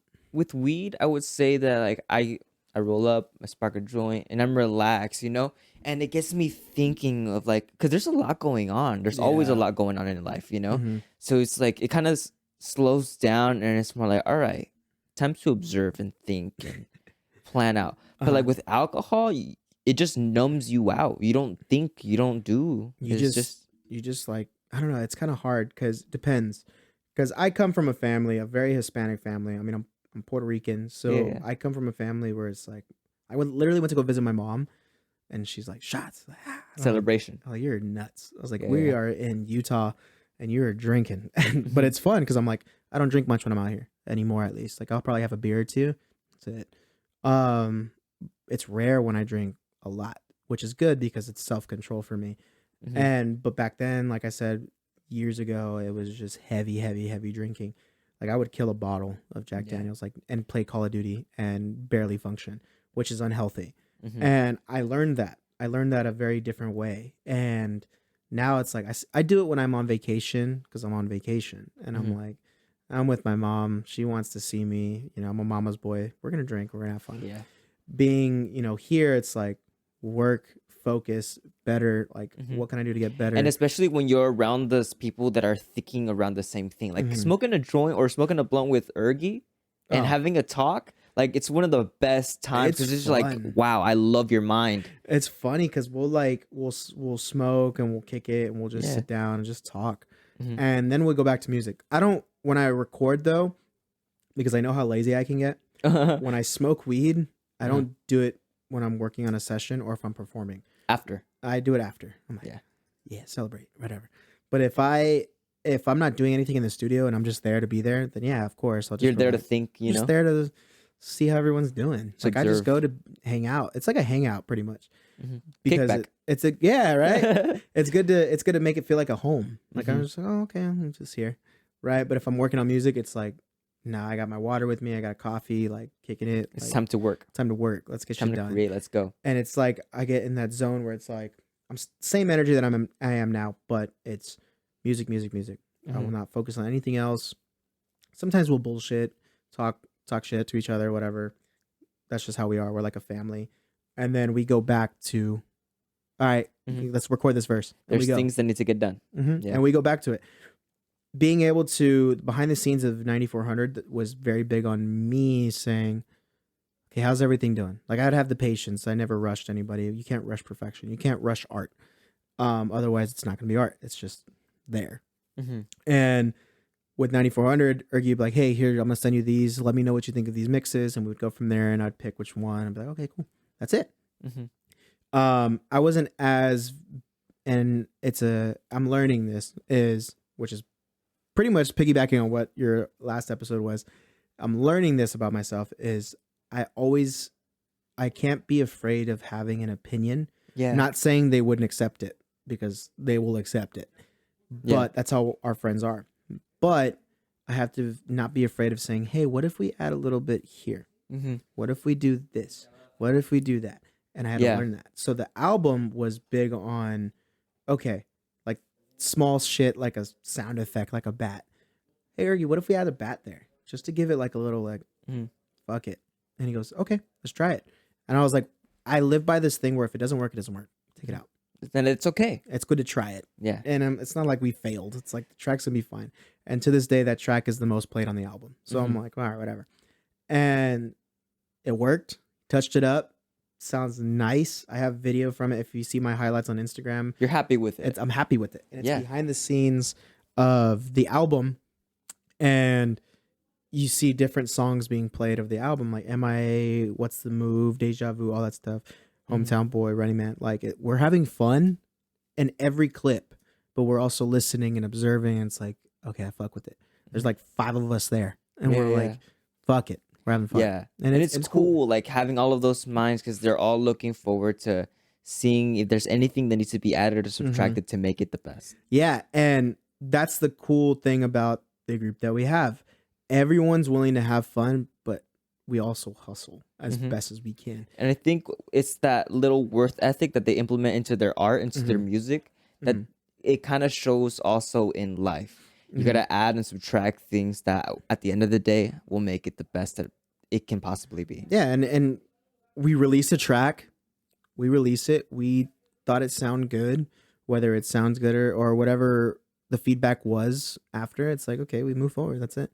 Like dude, no matter how much compliments I get, there's always going to be 1 or 2 people saying some shit. And even those 1 or 2 people can cause like a little bit of self-doubt. And it's just like, whatever. But yeah, you kind of like, you stop and you think you're like, nah, I know what I'm doing. Like, here's what's funny. This actually happened when I was on vacation seeing my mom. Okay. I post it and I'm very big on marketing myself. So I will pay whatever to promote my album. So I put a good amount of money into promoting the album on Instagram. Instagram will also connect to Facebook. TikTok's its own realm. I don't use TikTok as much, but when I post it, I promote it, and the promotions are like insane. Yeah. So I think TikTok was almost 16,000 plays just promoting it. Wow. Instagram is a little different. Yeah. Because I see the account reach on Facebook was about 8,000. Instagram was about 16. So it's different, but it correlates to the same thing. I from what I've seen. this person commented on, and I was funny because I laughed about it. It's okay to have feedback. It's okay to have an opinion, but if you're working on music, if you do music too, don't shit on another artist, bro. Oh yeah. And it's this person said something, and I joked about it with people, with Ergy too. They told me something. I forgot. They deleted the comment, but they told me something about not quitting my day job. And I was like, oh, okay, cool. And I laughed because I don't take anything like to heart. I really don't. I've taken my own things to heart, nobody else's. I'm just like, whatever. Do you think keeping your day job keeps you in some sort of way grounded? Yeah, absolutely. Because I learned about discipline. I learned about not only the sport that I've done taught me discipline, but taught me also how to be responsible. And financially, and to not like, I live on my own. I do my own thing. I pay my bills, my rent, all that, because I have a job, and that's what I do. But I don't take it to heart because it's funny. But when the person said it, I was like, okay, this person's got a rap name on it. So I'm going to click their profile. Click their profile. This is where I become petty, which is Ergy's favorite part, because the petty version of me is the funniest and will get the bars out there for rap. Like certain tracks in the album, I'm petty as fuck. It's because you're showing a side of you. It's like, this is what I fucking mean. This is me, motherfucker. You know? Like, I don't need to be physical. I can just be verbal, and it's fun. And I'll do just as fine. Yeah, and I'll be, shit's gonna still be fine for me. So I go on the artist's name, and it sounded bad, and I didn't say anything. Like, at first I didn't say anything, and then I said something to him, and he deleted his comment. Like, bro, the whole point of that, and it's not to be a dick, it's just, don't shit on, if somebody has a track and it doesn't sound good to you, keep that shit to yourself. You're not a fucking, I was like, you literally live in Salt Lake City and you don't have anything on Instagram, you don't have a profile or anything, and you want to tell me some shit. And it's like, all right, whatever. So it was funny because we cracked jokes about it, and I was petty about it, but I won't go into detail because I was just being a dick. And I'm like, don't shit on another artist. It's like, I don't know. This is how I think about it for myself, and I think I talked about it a little bit on the last episode. It's like I already know how much I've worked on. You know, I know the work that I put into myself to get to where I'm at, and I'm seeing what you're saying, but it does not apply. Exactly. You know what I mean? And I'm just like, I'm still fucking moving. I don't care. But the only time I'll definitely react is if it's another artist. If you're not, if you ain't making like money to quit your day job, and you're doing both, like what I'm doing, don't shit on anybody else. That's when I react. If it's like, when they act like they got shit all figured out, it's pretty funny. Because I will never, even if I make it tomorrow, like I said, I will still be the same motherfucker that you talked to last week. It's always just a student. It's just me. I'm always going to be a student to the craft while also being a mentor to others. I don't care how much my net worth is. I don't care how much I make. People have become like almost stingy with their knowledge, that they don't want to share what they know. Exactly. And that's how it is for people. Is, like I said, I'm not going to go up to people and be like, oh, I know this, this, and that. I know this person. I know that person. Like, I've already had an experience of that, of somebody like that, and they didn't pay for shit with any music video stuff. And they knew that I put a lot of money into that, and I wasn't making as much as I make now as somebody that worked, you know. But I took care of me. And there were certain people that I'm tight with here that didn't show up to the music video shoot. Why? Because they knew it was bogus, and it wasn't an insult to me. It was because that person that is featuring in that track with you isn't doing shit. He's not contributing to anything. He's just there. And it's funny because after the second verse of Taste, they changed that shit. Why? Because it's not my verse. And anyone else's, any other track they do or that I have with a feature, like with Ergy, with Midnight, they listen to all of it. But the only one that they change it is the Taste one, because, you know, it's somebody trying to be them, like somebody they're not. Like, you ain't got to be in LA, and people will probably tell me this, but you ain't got to be in LA to be successful. LA is just LA. It's Hollywood. Yes. That's where a lot of shit goes down. You know, a lot of famous people are there. You don't have to live there, though. You know what I'm saying? You don't have to live there, sacrifice like a lot. What are your thoughts on LA? Like the whole Hollywood aspect of everything? I used to fuck with it, but that's when I was in that taste persona. Yeah, you know? that's the place to be. Mhm. Hollywood. And when people tell me that, it's like, I'm not gonna drop everything and move out there, bro. It's not the same anymore. It's not the same. It's not worth it. It's not. It's like and I literally was thinking about this too. Like, oh, what if I'm able to quit my job and I'm able to buy homes for myself? I'd probably buy like an apartment and be there when I need to be there. Yeah. If I were to be successful and everyone in the group is eating financially and we're set, everyone's got a house, etc., whatever. Because if I move, everyone moves, and I'm pretty sure that's going to be for the same for everyone else. If I move, I'm taking everybody. Like, our group is our group. We're solidified. But if I were to be successful and I have money in my pocket and I'm able to buy a home or two, I'd buy a home in the Inland Empire where I'm actually at, and I would buy probably an apartment in LA or a house in LA, but it's hidden because it's like, I don't need to be there. A little further away from LA. From a little Not exactly away. in it. Like, it's kind of like LA's here and I'm probably like right there, but it's nearby. And that's something that I would think about because I don't need to be there. I don't need to be there all the time. If somebody's like, hey, you want to go film in LA? Let's go do let's go do interviews. I'm like, okay, let's go. I'd go out there. I have a place to stay. I'm able to stay there, do my interviews, go home. It's not a hotel. It's my house, and then go back over here. And people can say like, oh, well, LA, that's where all the connections are. It's like, dude. It's like, this is also a connection. This is the biggest connection. I have the entire world, not just LA. Exactly. And you know what? It's crazy because I went to school for a little bit in LA. I went to, LA Film School. Okay. But I went for music. I networked a little bit there, but everyone was there to be hungry. That's what I learned. Yeah. Oh, wow. That's a good, yeah. Everyone was there to be hungry. Everyone was like, okay. And I would live in Rancho still because I had moved, and then I moved back to Corona and back to Rancho. But during the time I lived in Rancho after high school, I literally was working 2 jobs, and I would drive 6:45 in the morning to LA Film School for school for 4 hours. And there's times where I had night classes. Bro, walking the streets of LA, it's the same shit. Either that or it's people trying to be themselves, or people trying to be somebody they're not instead of being themselves. And it's like, I don't need to be around that shit. Yeah. It's like, no. Like, and you don't I was even there know for who music. you are. How are you going to try to come and tell me? And I was there for music. I was there for school.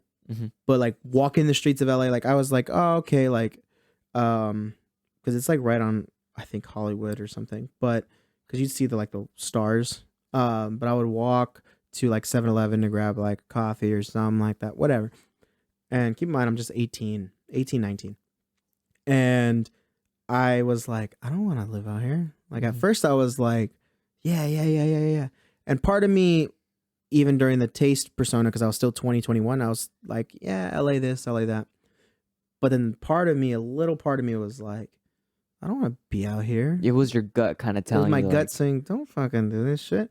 That's a red flag. Yeah. There's people here that are going to fucking hurt you, use and abuse you. That's a bunch of, not everybody, but there's people that are fucking snakes there. There's evil in the world. There's people that, and you know what's crazy is I still do this all the time, or still say this. Money is the root of all evil. Yeah. If I tell you I have $1 million. That's the saddest part. You can't do anything without money. Exactly. And you know what? It's a dog world. You know, you have to survive the best way you can, but not it's to so be a sad. fucking snake. Yeah, because people get even the term of like an alpha confused. Like, no, you're not an alpha. You're just a strong asshole. Like, exactly. And you know what? And that's the thing for me is I'm just like, I'm not a fan. Like I'm cool with LA, but it's not a fan of living there. Yeah, because it's overpopulated. It's artificial. And it's overpopulated completely. Like there's too many people living there, and it's too many hungry people. But they're starving. Yeah. There's hungry people. They're not eating. There's hungry people out here. Exactly. There's hungry people out here that want to be successful, and they will. Yeah. It's like I have people that I know that ended up being successful without having to do anything with LA. Like they would go there, but they didn't live there. You know, and then I know people that did live in LA, and it's like they would tell me, "Oh, you should, if I were you, I'd just go to LA." No. Like, you're miserable here. I was like, fuck no. I'm not doing that shit. I was like, one thing I lived by my cousin, no matter what, with music is don't change yourself. Yeah. Change yourself in a way that is going to benefit you in the long run. Improve yourself. Improve yourself, but don't change who you are for the Mhm. benefit of others. I still stay the same. That's why I've had many people come and go with my life, because it's like, I'm still the same person you saw. I'm still genuine. There's times where I'm oblivious to shit intentionally, Mhm. because if I wasn't, I'd be taken advantage of. Yeah. And it's like, nah, we don't do that here. So me staying here and staying as an IE person, I'm cool with that. I love that. I love being able to go to places, and talk to people and be cool. Mhm. People are humble. People are like, there's some cocky people, but that's the world, that's society. But there's some people that you run into out here that's like, yeah, dude, the goal is to do this, Mhm. that, and it's like, you know, and they that's have that why I like passion. talking to you or like the creative people around me, because it's you guys understand something that a lot of people don't want to understand. Yeah. You know, it's like you can do it too, but Mhm. you're not doing anything about it. And you know what too, and I'm like I said, it brings back to me being grateful that I have the group that we have, Mhm. because there was a time when I didn't want to do anything, and that's why it brings back to music being such a beautiful thing for me, because, and this is going to sound like a hopeless romantic type of thing, but if you love something, you set it free. Mhm. Something or someone. I loved music. There was a time that nobody knew until now that I set it free. Mhm. And I would still listen to music. I would still acknowledge music. I would still listen to other people's music that I showed support for, but I never worked on anything. That's so crazy that you bring that up, bro. What And, the and heck? I stopped it. And I didn't publicize I'm done with music, because the second I publicized it, someone would be in my message saying, "What the fuck are you doing?" Yeah. And it's crazy because a lot of people, that's the beautiful thing about it. But the one thing that people live by, or that I live by, is if you love something, you set it free. If you come back, it's meant to be. Music came right fucking back to me. I've never wow. Because I could say the same thing. One thing that I talk about, or that I've been talking about more recently, is drawing. And now, like, I look back and I'm like, wait, I'm not even an artist in that way anymore. I used to be. I used to draw all the time. Come home from school and draw until like nighttime, Sharpies. And I'm recently like diving back into it again.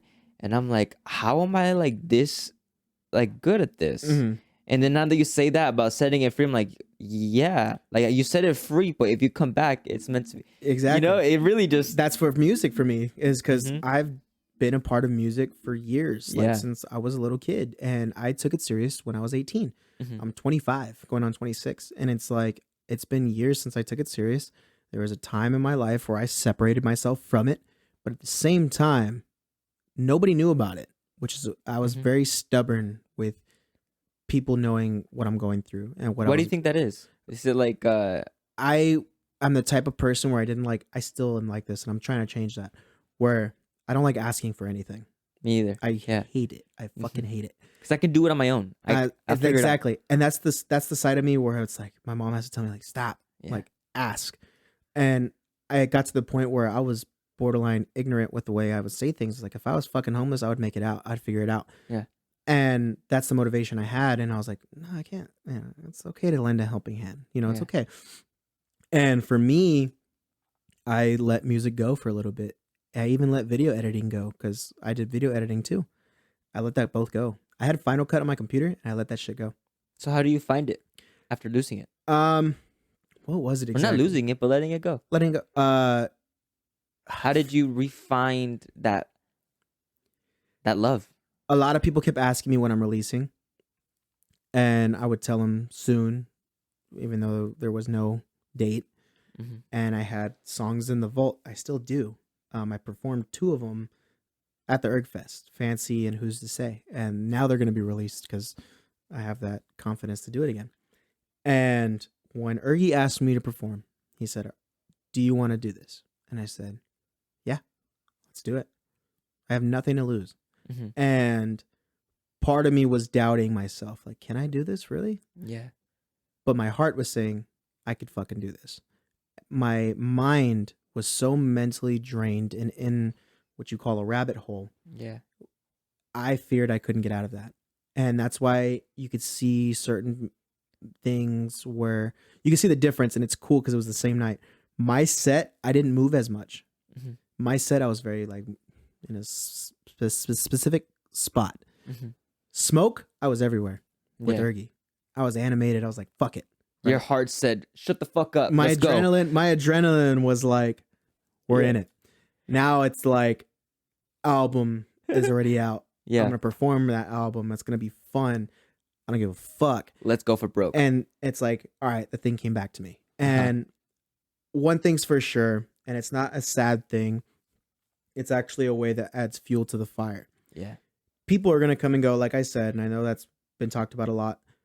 But if you love someone, you set them free. Same thing. They come Mhm. back, it's meant to be. I've set somebody free before. I've done it recently. Mhm. Or you love somebody, you set them free. And even yourself, you Mhm. let go to this piece of yourself that meant so much. You're like, Mhm. I don't know if I'm ever going to see that person again, Mm-hmm. see that truth again. Yeah. You know, so there's like shit. But at the same time, you look back and you're like, nah, that person's still there. It's not going anywhere. He's That's just when you start finding it just again. needs time. you Yeah. know? And like I Patience. said, it's the thing is I've let someone go before. You know, like I said, if you love someone or something, you set them free. The thing is, music came back. People Mhm. didn't. And I'm okay with that. Because no matter what, to this day, even if people recently have left my life, I still have music. It's showing you love. I still have music that's right there. Music has Yeah. always been my therapy. It's been my drug. It's been my medicine. It's gotten me through life. Yeah. And even when I didn't write for a while, it was still there. I would still cruise.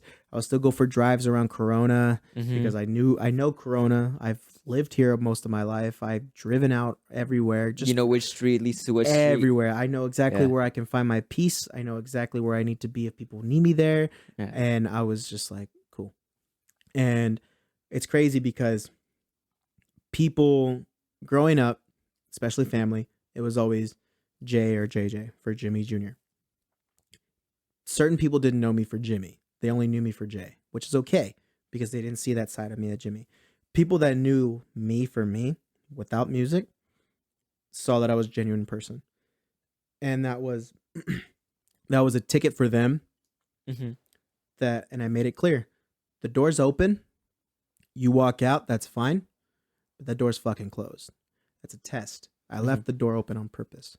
And I acted oblivious towards it Mhm. because it's like the door is always left open. Yeah. But you walk out with an ill mindset, Yeah. you're not coming back in. Yeah. And I'm not gonna say anything about you leaving, but I Mhm. saw it. No matter exactly. And I see shit. And that's why, I'm okay with that. And again, there's time where people part ways with you and that's okay. Mhm. I left the door open for anything and everything, music included. It's hard. And it's the hardest thing because I had the history of beating myself up thinking I'm not good enough. Fuck, man. Everyone came up to me after my set on the Erg Fest, even though I was also operating some things, gave me love. Like the song you produced was amazing for Who's to Say. And dude, the love that I would get, I was like, I can get used to this again. It's almost incredible, like Yeah. unbelievable. And I was speechless, man, because Mhm. you ask somebody else who has a different mindset, they'd be like, "Oh yeah, cool, yeah." Me, I was speechless, man. Like I was emotional because I was emotional inside, not outside, but I was like, man, that's crazy. Mhm. And I was like, that really happened. You're like, and this is just a start. And Ergie immediately after the Erg Fest was done, gave me the biggest fucking hug, said, "You did it. That's all that matters. You did it." And the post that I did with your pictures, it was true. I took a break. I thought about quitting, and I technically did, Mhm. but nobody knew because I was in my element. I was in my mind, trying to figure out what can I do. Mhm. And then I realized that music is a part of my life Yeah. and that stayed there. That's why Blackheart was the way that it was formatted. That's why 9400 was the way that it was formatted, because nobody knew the real me until you heard that album for Blackheart.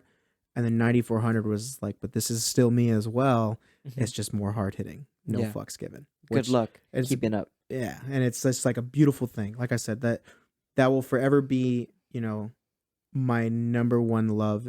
Obviously family too, but family's family. Yeah. Like my mom will always be my love. Like I love her to death. It's my mom. Mm-hmm. Music, I mean my sisters too, but my music was like, no matter where I'm at, no matter where I'm located, no matter how I'm feeling mentally, physically, emotionally, it's right there. And it's like at the same time, like how you mentioned your family, right? Mhm. People get it confused a little bit because they think it's in a way selfish of when they hear you need to care about yourself the most 1st.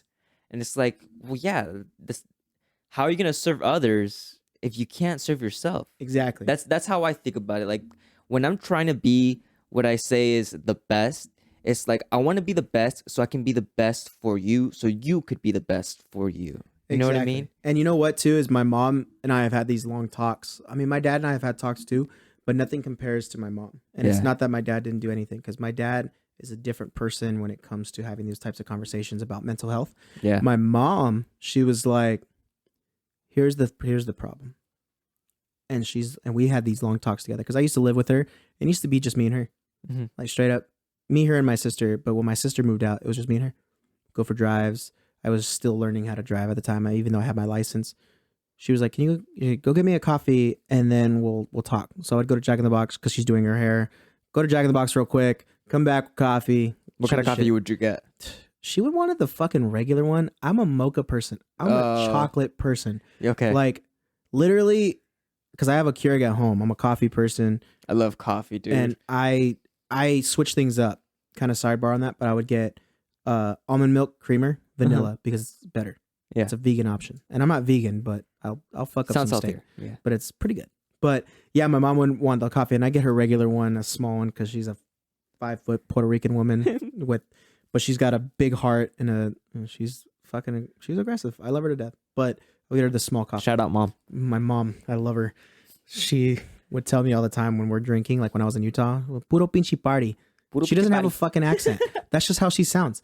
She would do this shit straight up. This is like a truly can for her. And I have a beer in my hand. And we have shots laying around because that's her fucking combination. She would go like this. Like fucking with me. And I'd be like, and my friends are next to me. And I look at her and be like, what the fuck is wrong with your hand? And she just looks at me and goes, fuck you. Like, that's my mom. That's my mom. Like, I get that side from her. I get it from my dad too, but I get the spicier side from my mom. And it's funny as fuck because I told people, the day you meet my mom, you're going to see where I get it from. Mm-hmm. A lot of people have met my mom and they're like, oh shit. And my mom is like, these are my extra kids, which is funny because it's like any of my friends I bring in that are loyal, and that's a privilege. What do you think was different between like what your mom showed you and what your dad showed you growing up? My dad's been through a lot too. Mhm. And it was kind of talked about on the Blackheart skit that I had of a voicemail.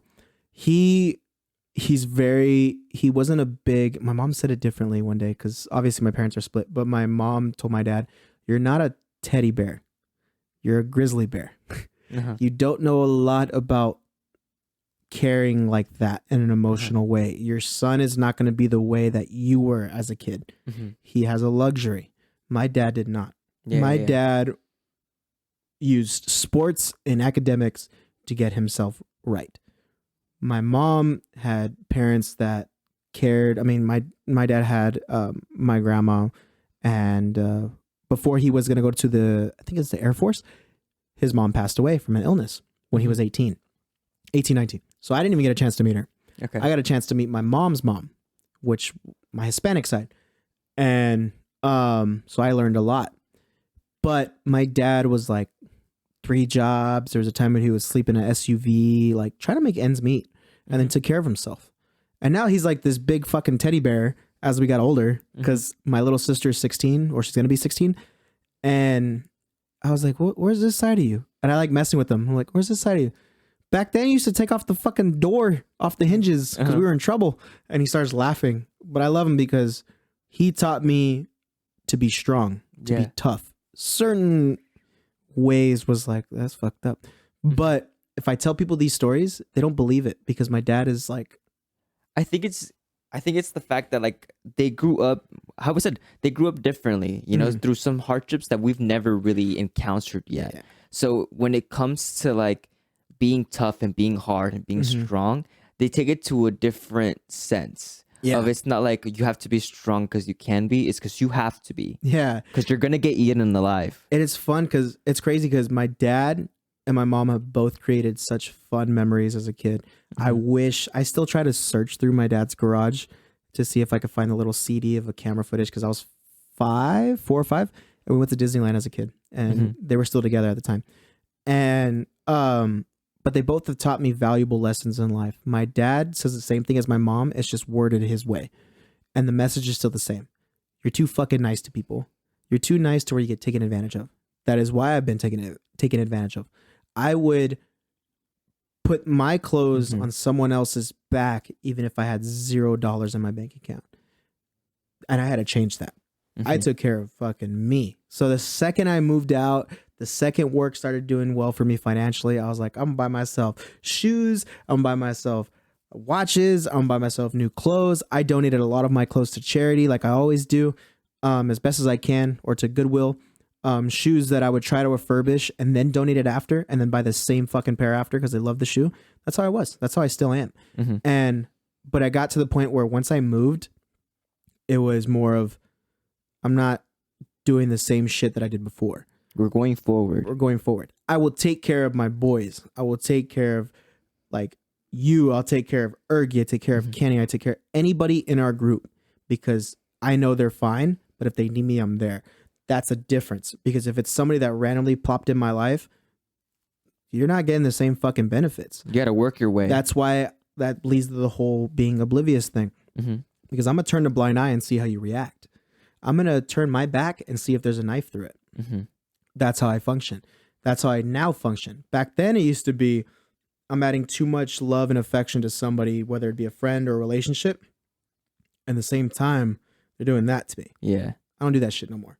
And if I'm a dick, I'm a dick. But I'd rather be labeled as a dick than being labeled as too fucking nice. Yeah. That's how I work now. It's like, it's not even that I'm trying to be a dick. It's just I'm telling you what I think is true. Exactly. And I used to be way too nice. Yeah, I That's get why, you. like, the album I did recently, it wasn't a facade. That was legit me. That was legit not giving a fuck. That was legit talking about certain things where it was like, I'm going bar for bar. People love it. People are fucking with it. But if you listen to the intro, I had one of my close friends do an intro. He's a voice actor. And I was like, you want to work? And he goes, he's super nice. His name's he goes by Christian Luma, but I call him AC. We used to work together. I used to be his boss. That's funny. Oh shit. And he's a little younger than me, but we kept in touch. Very good wrestling fans. It's fun. We like talking shit. One of the biggest and kindest hearts ever. And we could talk shit to each other. We've gone to the beach together. Like, he's a super cool dude. And I was like, I need you to do something for me. And it's something different. And he goes, what? And I was like, I got this album. I need a very intense intro. And he goes, okay, go on. And I was like, I'm going to send you a script and you're going to see what it means. And it's talking about, if you listen to it, it's talking about, I don't know what the fuck's going on with you, but this is not you. The drinking, the emotions, all that, that's not fucking you anymore. Yeah. You need to be who the fuck you are. You need to wake the fuck up. Yeah, you're surrounded by people that are telling you that's you. So it's like a slap in the face, wake up moment, and then Running Man goes on after. The song, that's what's literally going to be played performing, is the intro first. Pitch black intro plays. And it's like, and he's like, you know what? It's going to take me a while, but I'm going to do it. And I'm like, are you sure? If you can't do it, let me know right now. Yeah. Fit perfectly. And he sent me voice memos, and to show that it's him, because he likes to fuck with me, he sent me voice memos, and at the end of it, after he's done doing his actual script, he would just talk shit. He would, he would be out of character, being himself again, out of the persona that I gave him. Yeah, because it still keeps on recording. Yeah, and he's just like, I'm gonna fuck with them. What can I do to fuck with them? And I'm laughing. He sent me 5 takes. 5 takes. The first one was the best one, which is the one we used. But the other ones I listened to just in case, you know, and I was married to the first take. And he would say some shit, and I'm like, did you really have to say that at the end? He goes, yeah, I don't forget. And it's funny because it's an insider joke. Like, with work, I left. I didn't leave the cleaning lady. I went to the office to count stuff and get stuff done because I was a manager at that location. And the cleaning lady was ringing the doorbell, and I'm going, but it's like a walking thing. And he has a walkie because we use those, and he would talk shit. You're just gonna leave the cleaning lady outside in the cold? And I'm like, bro, it's 70 degrees. Like, it's not cold. And I'm like, and I'm on my way. And to this day, he was like, don't leave Norma outside. At the fucking end of the voice memo. And I'm like, you didn't have to say that shit. And I cried listening to it because I have it in my car. He said, don't leave Norma outside on the voice memo? Yeah. And I was like, I had to cut it and put it back to where it was. He's like, did you get my other part of the voice memo? And I was like, I did. You're an asshole. Yeah. And he starts laughing. He doesn't laugh that much. He's a good actor. He's a fucking troll. And I love him. And he wanted me to do like skits with him and stuff and be a part of it. And I'm like, yeah, dude, I support whatever you want to do. I'm very good on films. I love films. So I want to do a short film. And like we were talking about sleep paralysis and the dark sides of sleep paralysis. Oh. And I've thought of this for years because I'm a horror movie person. Okay. And I've thought of this since fucking high school. And I finally put it on my notes because I remembered it. I had it written down, but I put it on my actual notes on my phone. And it was talking about a guy who's an author who is interviewing people doing a book on sleep paralysis. Book or an article. I think it was a book. And the person he interviewed was actually not just struggling with sleep paralysis, but they were possessed. And like exorcist shit. Borderline. And the sleep paralysis, I don't know if you've heard I mean, you have, but also lucid dreaming. Yeah. Where it looks like you're dreaming. I was trying to practice lucid dreaming actually for a good while. That's crazy. Sleep paralysis people would tell me about. I'm like, how is that? Because I've never done it. And they're like, it's crazy. It is because insane. You're just laying there and you can't move. Your eyes are open. You can comprehend, but it's pitch black. So weird. And you know what? I've never dealt with that. And I was like, fuck, I don't sleep on my back like that. Just face first into a pillow. Don't talk to me. In Spanish, we always say, se te subió el muerto. Fuck. You know, so it's scary. Fuck that, man. I can't do that. Death is just right there looking at you like. But you know what? We were thinking of that, and I kind of want to pick Ryan's brain. I've never done it yet, but I would think I'll tell him about that idea because we're going to do music videos first. I want to have fun, and also let's take a break from music, and let's do a film real quick. Yeah, and let's go back to music after, and let's have fun with it. And I'm pretty sure everyone's going to be down. It's just a matter of getting the right group. And who knows? Like you make the what's it called, the short film. Yeah. Right, and then you're working on it, and you're like, this needs a song, but there's no song that goes with it. So then you go and create a song that goes with it perfectly. And Ergie knows how to score films. This whole new masterpiece out of different elements of art. Yeah, and you know what? It was so there was a track I did in 2015, 16 called Eyes in the Dark. Boom bap. Got the beat off of YouTube. I was like, fuck it, exposure it is. Let's do it on SoundCloud. And you know what? I was thinking of names, and I stuck with the short film name being called Eyes in the Dark because literally you're in sleep paralysis. Yeah. So there's more into that, and I obviously music has been top priority for me, which isn't a bad thing. So I'm like, okay, I'll pitch ideas later, and I'll talk to Ryan, and we'll go from there. And because Ryan's a very good director, I see how he works. It's pretty cool. I've never actually been there side by side, but just him talking about it is really awesome. And we were talking about horror films. There's one time where we did a music video and the power went out in the studio. Oh, wow. They were doing construction on the corner. Okay. And we're like, fuck. So the music video for Midnight Santana called Tupac, we literally made it work and the power was out. Yeah. It was funny because the power was legitimately out. We could rarely use the lights until the battery went out. It was funny, but we made it work. And it's crazy how the best things comes out from situations where you think that it's not going to work. It's funny because I was literally changing into a business attire because the photo shoot for Midnight Santana. Yeah, I thought they were messing with me, dude. Because people like to mess with me, and I don't get sensitive about it, which is funny. But sometimes people turn the light off on me. And I'm like, oh, like I'll just be Fuck. I was at work, and for some reason, our store has been like, the lights have been turning off for some reason, just randomly. And I was in the restroom, and it's just like a retail store restroom, you know, just stall, urinal, sink, mirror, right? Yeah. And I was washing my hands. Gladly, I was done with everything, and everything turned off. And usually, like, people would freak out, but I'm just there. I'm like, that's whack. Imagine if someone was in the restroom just taking a shit and the lights just turn off. You know what? Somebody fucked with me like that at work once. So I was in the bathroom, and I'm just going to the bathroom. And one of my friends, I've worked with him for a long time, he notices my shoes. He notices the exact shoes, these Adidas NMDs that I've had for years. He notices them. Starts whistling. Starts fucking whistling. And I'm like, don't. And I was like, I know it's him. I was like, don't fucking do it. And he's trying not to laugh. He uses the bathroom, leaves, flips, and I don't even react. And I'm just like, you just hear like a loud, like, like, fuck. Here we go. And he's crying. and I'm like, I walked out and finally, I was literally in the dark the whole time.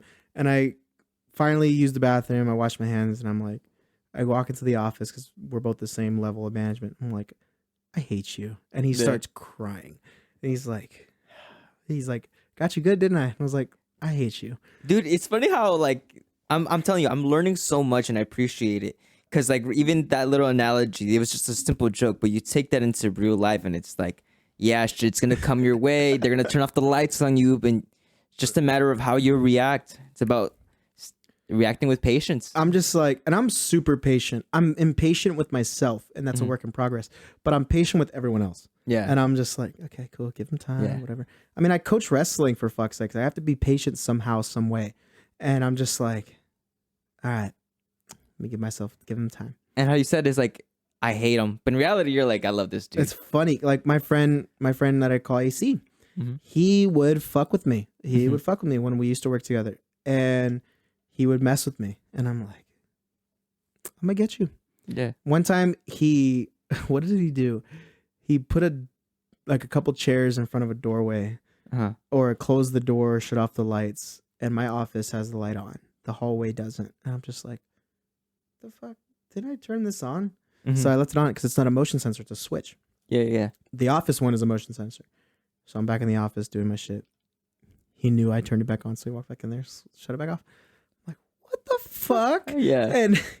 And I'm just like, I'm gonna leave it off. And I just walked away because I'm like, no one's dying, we're fine. And I just go back, and that's just how it is. Like my level of patience is so high with other people. It's weird because it's very high on other people, but it's very low on me.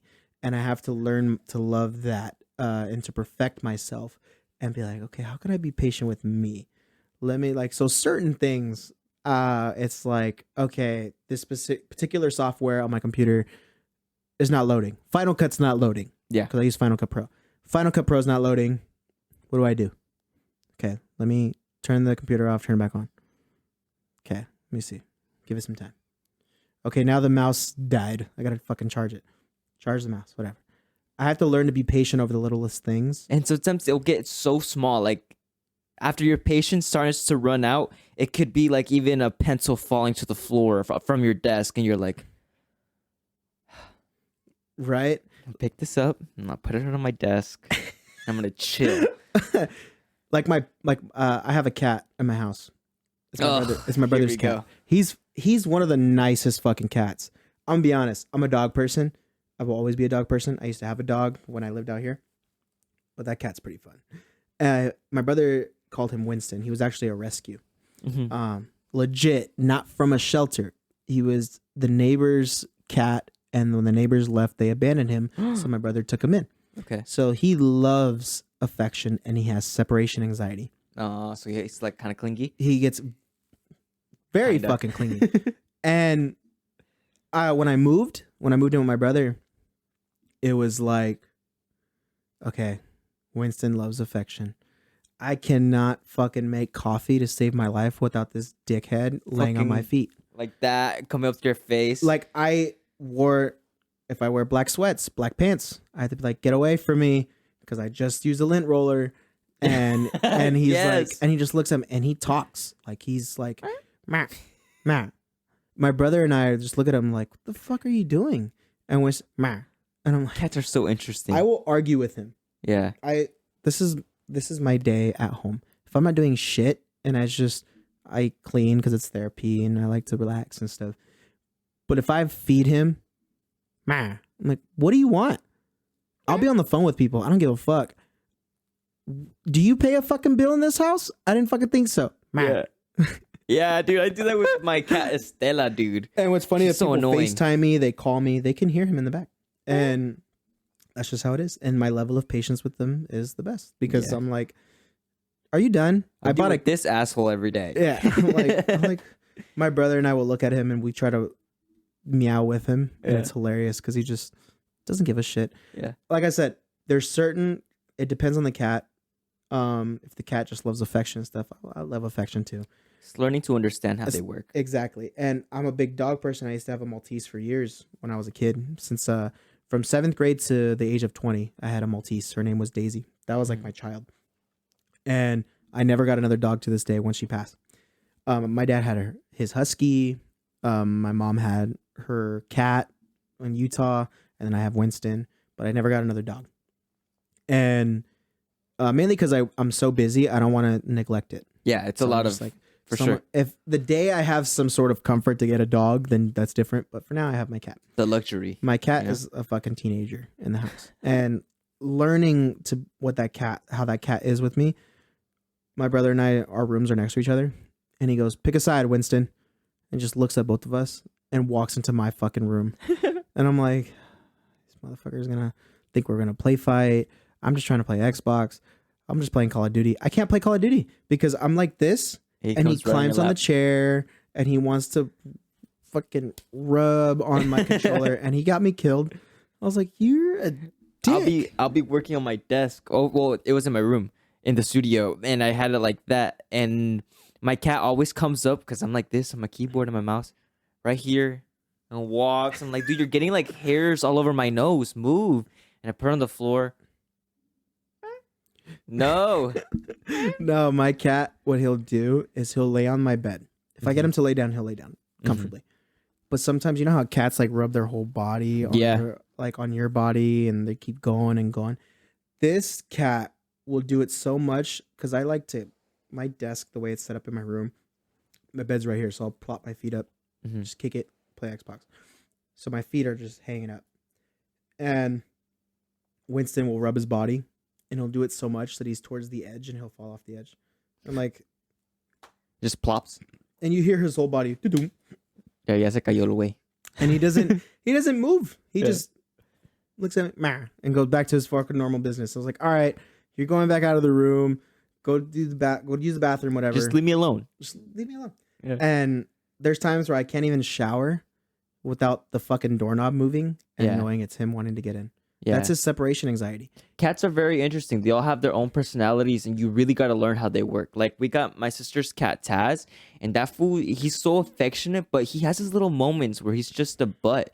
You're like you'll touch him, and then all of a sudden he'll be, all right, chill. No, my cat loves affection. Like, I will fuck with them. I will personally annoy him.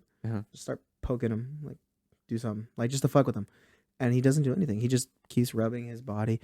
But the second I leave, the second I'm even in my room or trying to take a shower or trying to go to the bathroom, this fucking doorknob's moving. And I'm like, I'm not leaving. And he goes, ma, like, and it's like, to leave. You think about it a little bit more, and it's like, well, that's all he knows. You know, love with that person. So he's my kind of my child, kind of my nephew, if you like, you are his world. It's like, all right, we're here. Yeah. And I have to, the one thing, I have to keep him away from my closet. My shoes are in there. So he will fucking, I have these nice, beautiful suede Chelsea boots, black. Oh, dude, I know exactly what and you I'm mean. like, I love those kind of out boots. of my closet because I have shoes. I have these containers and I just bought bigger ones that I have to use again to like put bigger shoes, like high tops, mid tops, because these are lows. But if I have high top shoes, mid top shoes, or my Chelsea boots, they're easier to fit.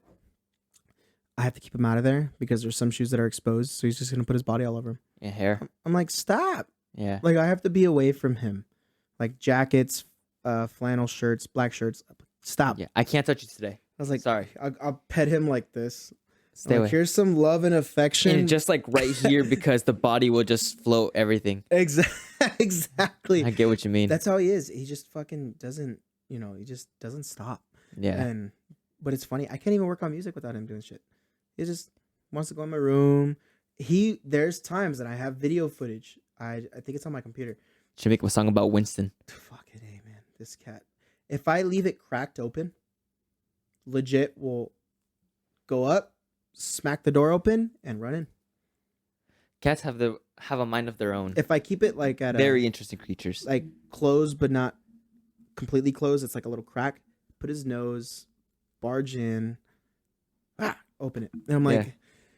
I literally will be minding my own business. And I'm like, do you But want you're me still outside? a dog person. I'm a dog person, but he is the exception because that cat brings me life. If I'm having a bad day, his affection stays the same. He's just, the only time he'll hate me is When you don't feed him. no, not even that. It's when I wanted to fuck with my brother, and I bought a cowboy outfit for him. And it's the one where it's the outfit where you put his paws through the legs, And it's just like but there's arms already made for him. And I did that, and I filmed it, and I sent it to him.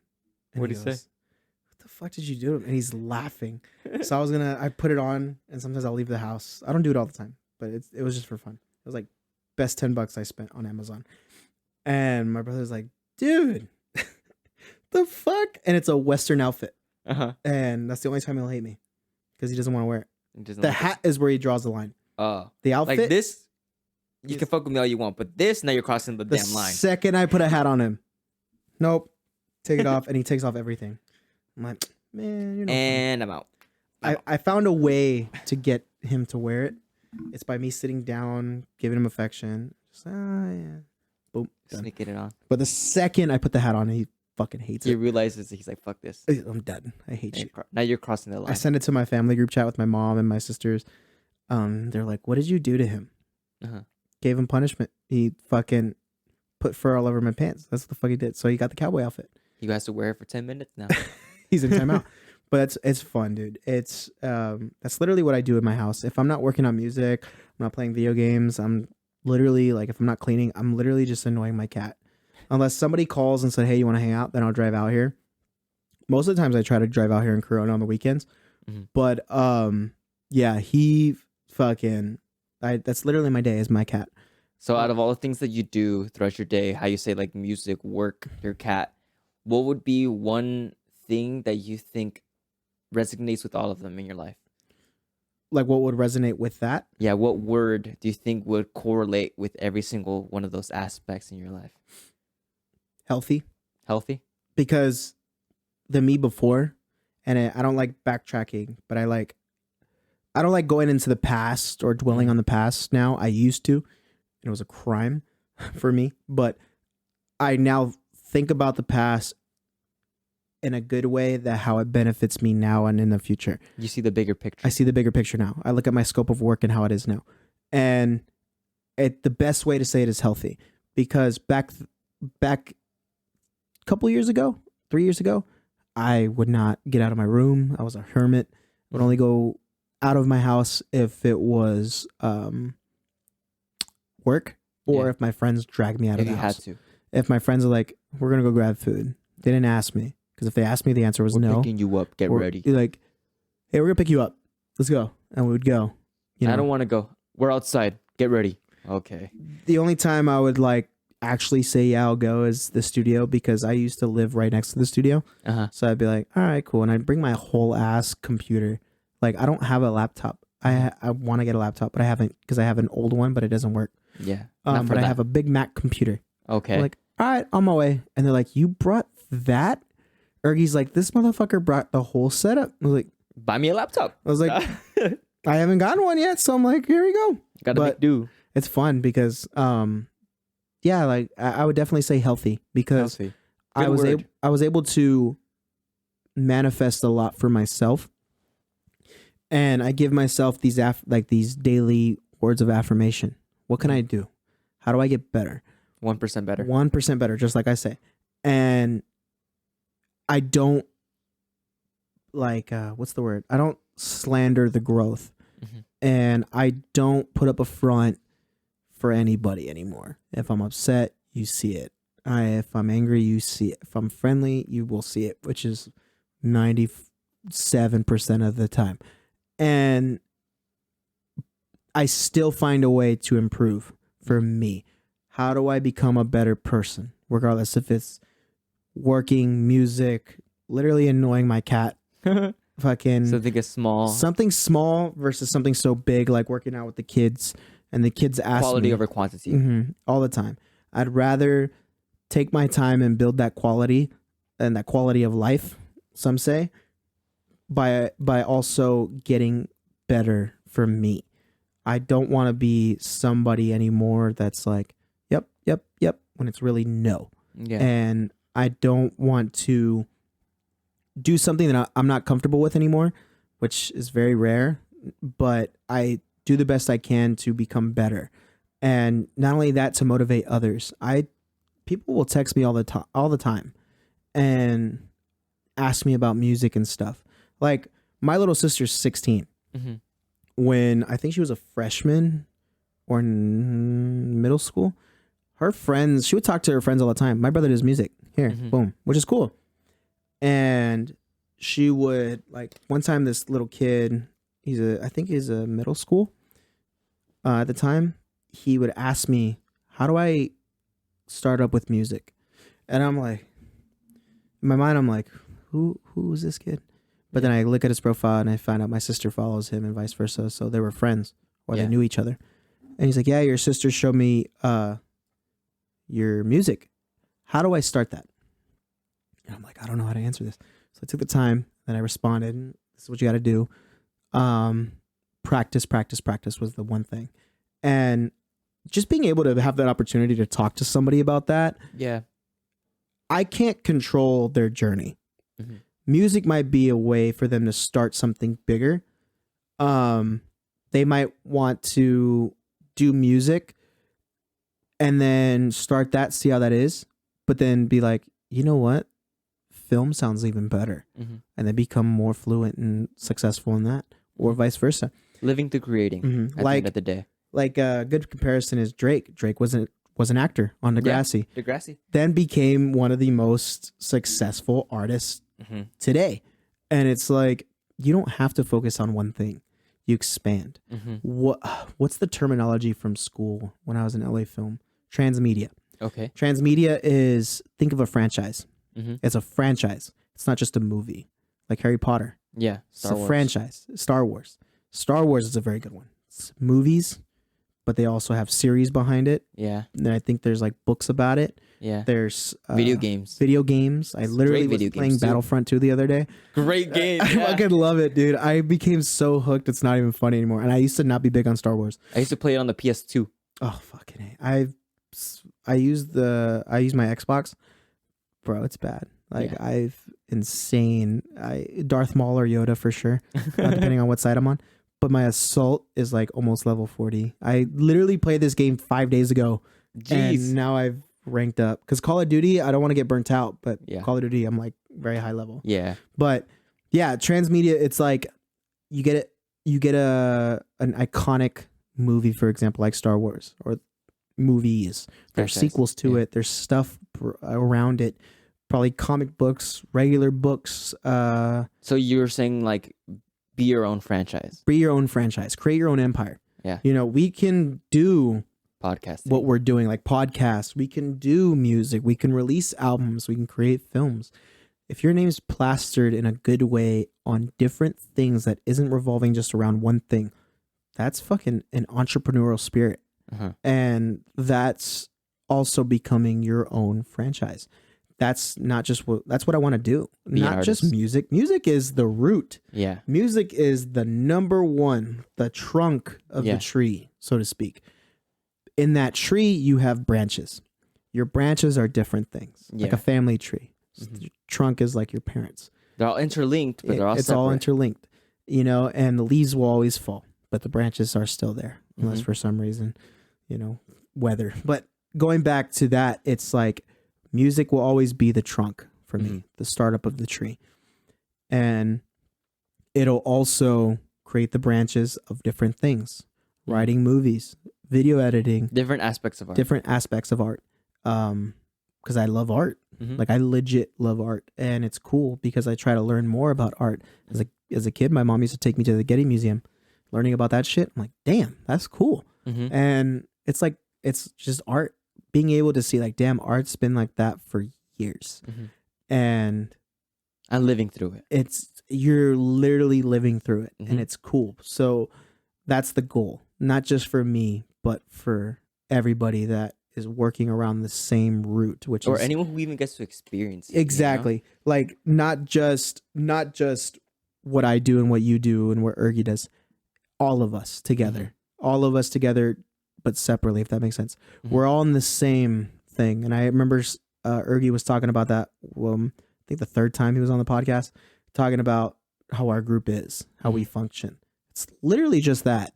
The way we function is we're very hardworking and we do our own thing, Mhm. but it becomes something so beautiful together. Mhm. Like almost every artist, I think every artist actually, on the first Erg Fest, we became closer. Yeah. We exchanged numbers, we've talked, we became close, and we talk shit to each other. Like, it's cool. We have a big ass, I mean, you're in it, big ass Erg family group chat on Yeah. Instagram. And sometimes we're on it, sometimes we're not. But it's still there. And that's the root, is what can we do to get better every Yeah. day? Sometimes people post their album. I know I've done it. Some people post other things like, hey, I'm performing here if you guys want to pull up. That's the support, dude. If you don't make it, you don't make it. If you do, you do. But Mhm. you're in a group, in a collective, in a family Where of some everyone sorts. wants you to be your best. Yeah. And that's what we do. Is Mhm. it's such good people there, and we do the best we can, not just for me, but for everybody in that group. Is we do the best we can to perfect our craft. You never stop perfecting your craft. We don't. I'm glad I have the friends that I have that are like, don't fucking stop. Don't stop. No matter what adversity you have, no matter what obstacles you come across in life, do not fucking stop. The moment you stop is the second you give up on yourself, and you can't do that. And it's just like, oh, okay. And you have to get Yeah. back to it. That's the beauty about accepting when you're quitting. It's like you get to decide when you're done. Yeah, and one thing I've told people, and I have to remind myself, because I'm very good at giving advice, but I'm so fucking horrible at taking my own, which Yeah. is funny. I get you. Because I will tell people certain things, and it's right, but I suck at taking my own. So I have to learn how to take my own. Yeah. And taking my advice is like, what's another one? It's like I have to learn baby steps. Mhm. I have to learn to not sell myself short. I have to learn to keep the growth. Yeah, that's why, like, speaking of mirrors, how we even started this conversation. We started it through the talk about a mirror, like the man in the mirror, right? Yeah. I've talked to myself in the mirror before. You know, I was just standing Mm-hmm. there. I was on a mushroom trip, but I was looking at myself in the mirror and I'm just talking to myself and I'm like, yo, no one's ever fucking talked to you about any of this before. Mm-hmm. Like, was it me that I had to bring that out of myself? And it's kind of cool. It's very interesting just sitting there and taking your own advice for once. Yeah. You know? And that's what I had to do is self-reflecting. Mhm. There was times, dude, where I would be intoxicated home. Obviously I wasn't intoxicated before that, but I would get home and I'd just start drinking. Mhm. And I would look at myself in the mirror. I was like, is this who you really want to be? Mhm. Is Is this it? this you? Yeah. This is not you. Yeah. And There's so much to you. Exactly. And it would be an emotional thing. Mhm. Me high is different. I just want to sleep. But I'm like, it was a good day. Whatever. That's why I never used weed much as a scapegoat. Yeah. I used alcohol. See, and you said weed makes you want to sleep. For me, weed makes me want to flow. Mm-hmm. You know, even if it isn't sleep, it's just this nice drift into sleep. Sometimes I would do the same thing. I would Yeah. watch fucking. I'm a sucker for Disney movies. If it's Okay. not horror movies, it's Disney movies. I'm weird like that, but I love it. And I will have like Disney movies watching when I'm just like, I just smoked. So I'm just like, all right, cool. And I'm just flowing, Yeah. relaxing. Like the Pixar movies, especially the colors, it's like, oh, this is cool. Yeah. But Whole new worlds it's process. it's literally just relaxing. Yeah. But I never used it as a scapegoat. No, never. I used alcohol for sure. And it's cool. It's a cool thing to talk about because it's an obstacle, but I overcome it and I'm healthier, happier. And I tell people that all the time. It's like, you can do anything you put your mind to. The only person that could stop you is you. Yeah. And you're your biggest enemy. Exactly. And there's a difference between failing and quitting. Yeah. Failing is, okay, shit happens, we'll get him again. Like We'll when you try play a again video next- game, and yeah. that's a weird comparison. You do a side mission in like Call of Duty or something, and you fail the mission. What does it say? It says retry. Yeah. Keep going. The only time you quit is when you legit say, I'm not doing this anymore. Yeah. And that's what it is. There's a difference between failing and quitting. Yeah. Sometimes it's okay to quit when you're like, I can't. It is what it is. I've already tried everything. I've given it my all. Well, yeah, actually, yeah, because you failed. You may quit it, but how you said, maybe you'll come back to it one day. Yeah, like if I am doing a jigsaw puzzle, and I use this comparison a lot because my grandma, before she passed, we used to do jigsaw puzzles together. And I was a little kid, and she would tell me, do the edges first. You got to create that border and work your way. Doing it by myself, oh, dude, I had to learn patience. Yeah. And it's like kind of the same as a Rubik's Cube because you're trying to solve it. So I'm like solving it, and I'm like 30%. And I'm like overthinking. I'm like, all right, does this piece go here? Whatever. You don't force it. There's so many pieces. How am I supposed to make this There's puzzle? so many pieces to fulfill that, Yeah. to make it complete. Just like with life. To make it beautiful. Exactly. And you have to take a step back Yeah. and you have to say, okay, this is still going to be here tomorrow. I'm not going to overwhelm myself. Uh-huh. I'm going to take a step back. I will be back tomorrow. Yeah. You come back tomorrow with a fresh mindset, hot cup of coffee or cold, depending on the weather, and you go from there. And you listen add to one music. and relax. piece. Exactly. And you add another piece. Maybe just another 1%. Just keep going. See, Yeah. that's what that's the whole motto for me is that the same thing with music. I will write, and then there's times where I'm like, I can't write anymore for this song. Let me reflect. Let me reflect. I don't give up on the song. Mm-hmm. Like Blackheart 9400 were projects that were put out 9400 this year. Blackheart, I think 2021. Those projects were thought of in 2016. Damn. Like though the idea of Was those there. albums were thought of. The guy who did my cover art, he did both of them years ago. And he did a badass job because the one in 9400 is me as a little kid, like scribbled out. But you've always seen it. You've Mhm. always, maybe not the full picture, but you've always tried to see as close as it can. Yes. Like to the full picture as possible. Exactly. And even if the idea is 23, 7 years old, almost 8, I never gave up. Or 6 or 7 years old, I should say. Never gave up. The vision was still there. The idea was still there. It was just, how am I going to put these pieces together? And then eventually I put them together. And it wasn't just me. It takes a village. But with the idea and the concept, I had to figure out how I could put those pieces together. And it came to fruition. Everything came to life. The story of Blackheart came to life. The story of 9400 came to life. 9400 was a lot quicker in the sense of we knocked out 4 sessions. I wrote everything as much as I could. I wrote about 95% of those tracks with the exception of Running Man and the intro. I wrote about 95% of that comfortably. Mhm. And we thought about, I think it was late December, early January of this year. December of last year. We talked during our meeting with me, Ergie, and Kenny, and I was like, okay, we could do it. And I said that day, and I'm horrible with fucking release dates. Mhm. Very fucking horrible. And I'm like, we could do May. And I looked through it. I'm like, okay, Ergie's releasing this time. Midnight releases 4/20. Let's do May 19th. Okay. We do May 19th. From that time on was, all right, I broke it down in phases in my head. Let's do the production phase. Mhm. Production phase, we're already almost done. That's it. Then I think Running Man was already done at the time. And I think it was done. Oh no, was it? I don't remember. But it was complete Mhm. first. That was the first one that was done.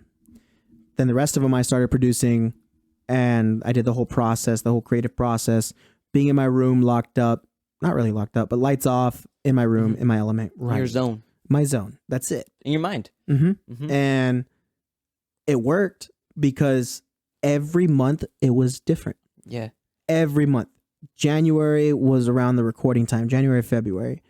February to March was tightening up. March to April was perfecting it, listening to it, making the adjustments. April to May was prepping the release. And we broke it down in those phases. Well, I broke it down. I said, okay, production phase is good. Now let's start recording. The recording phase is good. Now the engineering. Engineering phase is good. Now we're at publishing. And I broke it down that way for my sake because it followed through like the way I needed it to for me. So I was very adamant in a way that was understanding of how softwares work, because you never know if software crashes, other bullshit. Some like hiccup in the road. Yeah. And like, for example, Running Man itself, we had to re-record the whole thing because Running Man, the file got corrupted. Dude, it was that sucks. Bad. Yeah. And Ergy wasn't, he was like, you could tell he was annoyed by it, but you can tell he was like, we can record it. Here we go. And he was like, yeah, I tried finding it, dude. We couldn't find it. And I'm like, fuck it. Let's re-record it. We did it again. More energy, more power, and this one was better. And you weren't ready to let that beauty go to waste. Yeah, and then everybody that was looking at it or listening to it was like, that was 10 times better than the first fucking take anyways. And we were like, really? And we're like, yeah. Ergy put a lot of fucking energy into that, where it's like, same way, he's yelling out more than me. I'm more aggressive. I mean, he was aggressive, but we were just like, I don't give a fuck. Yeah. Like, we're here. Let's make this shit happen. We're making shit happen. And yeah, it was an amazing thing. Like, we had that setback, but we were like, okay, take a step back, we're gonna be fine. So while we were recording the other 4 songs, it was MIA, Deja Vu. I think it was three songs: Mob and Deep, Hometown Boy, Deja Vu. Yeah, 4 songs. We were missing one more, but we didn't record it until the next day because we were running out of time based on the crunch that we had. And Ergy's like, when you come in to help me with the engineering, you could just record What's the Move later. So I was like, okay, cool. So we did that, and I think Jordan was on his way over there at that time when we were recording What's the Move. And which is funny because it was just through passing, and Jordan's like, I fuck with this. Yeah. It was funny because Jordan's a very animated dude. He's like, I fuck with this. I like this, right? While waiting for his session, we were just tightening up things before I left. But in that process, it was like, take a step back. Let's breathe. If we can't find it, we re-record. Re-record it, boom, done. Keep moving forward. Keep moving. And we did it. No rush, no overwhelm.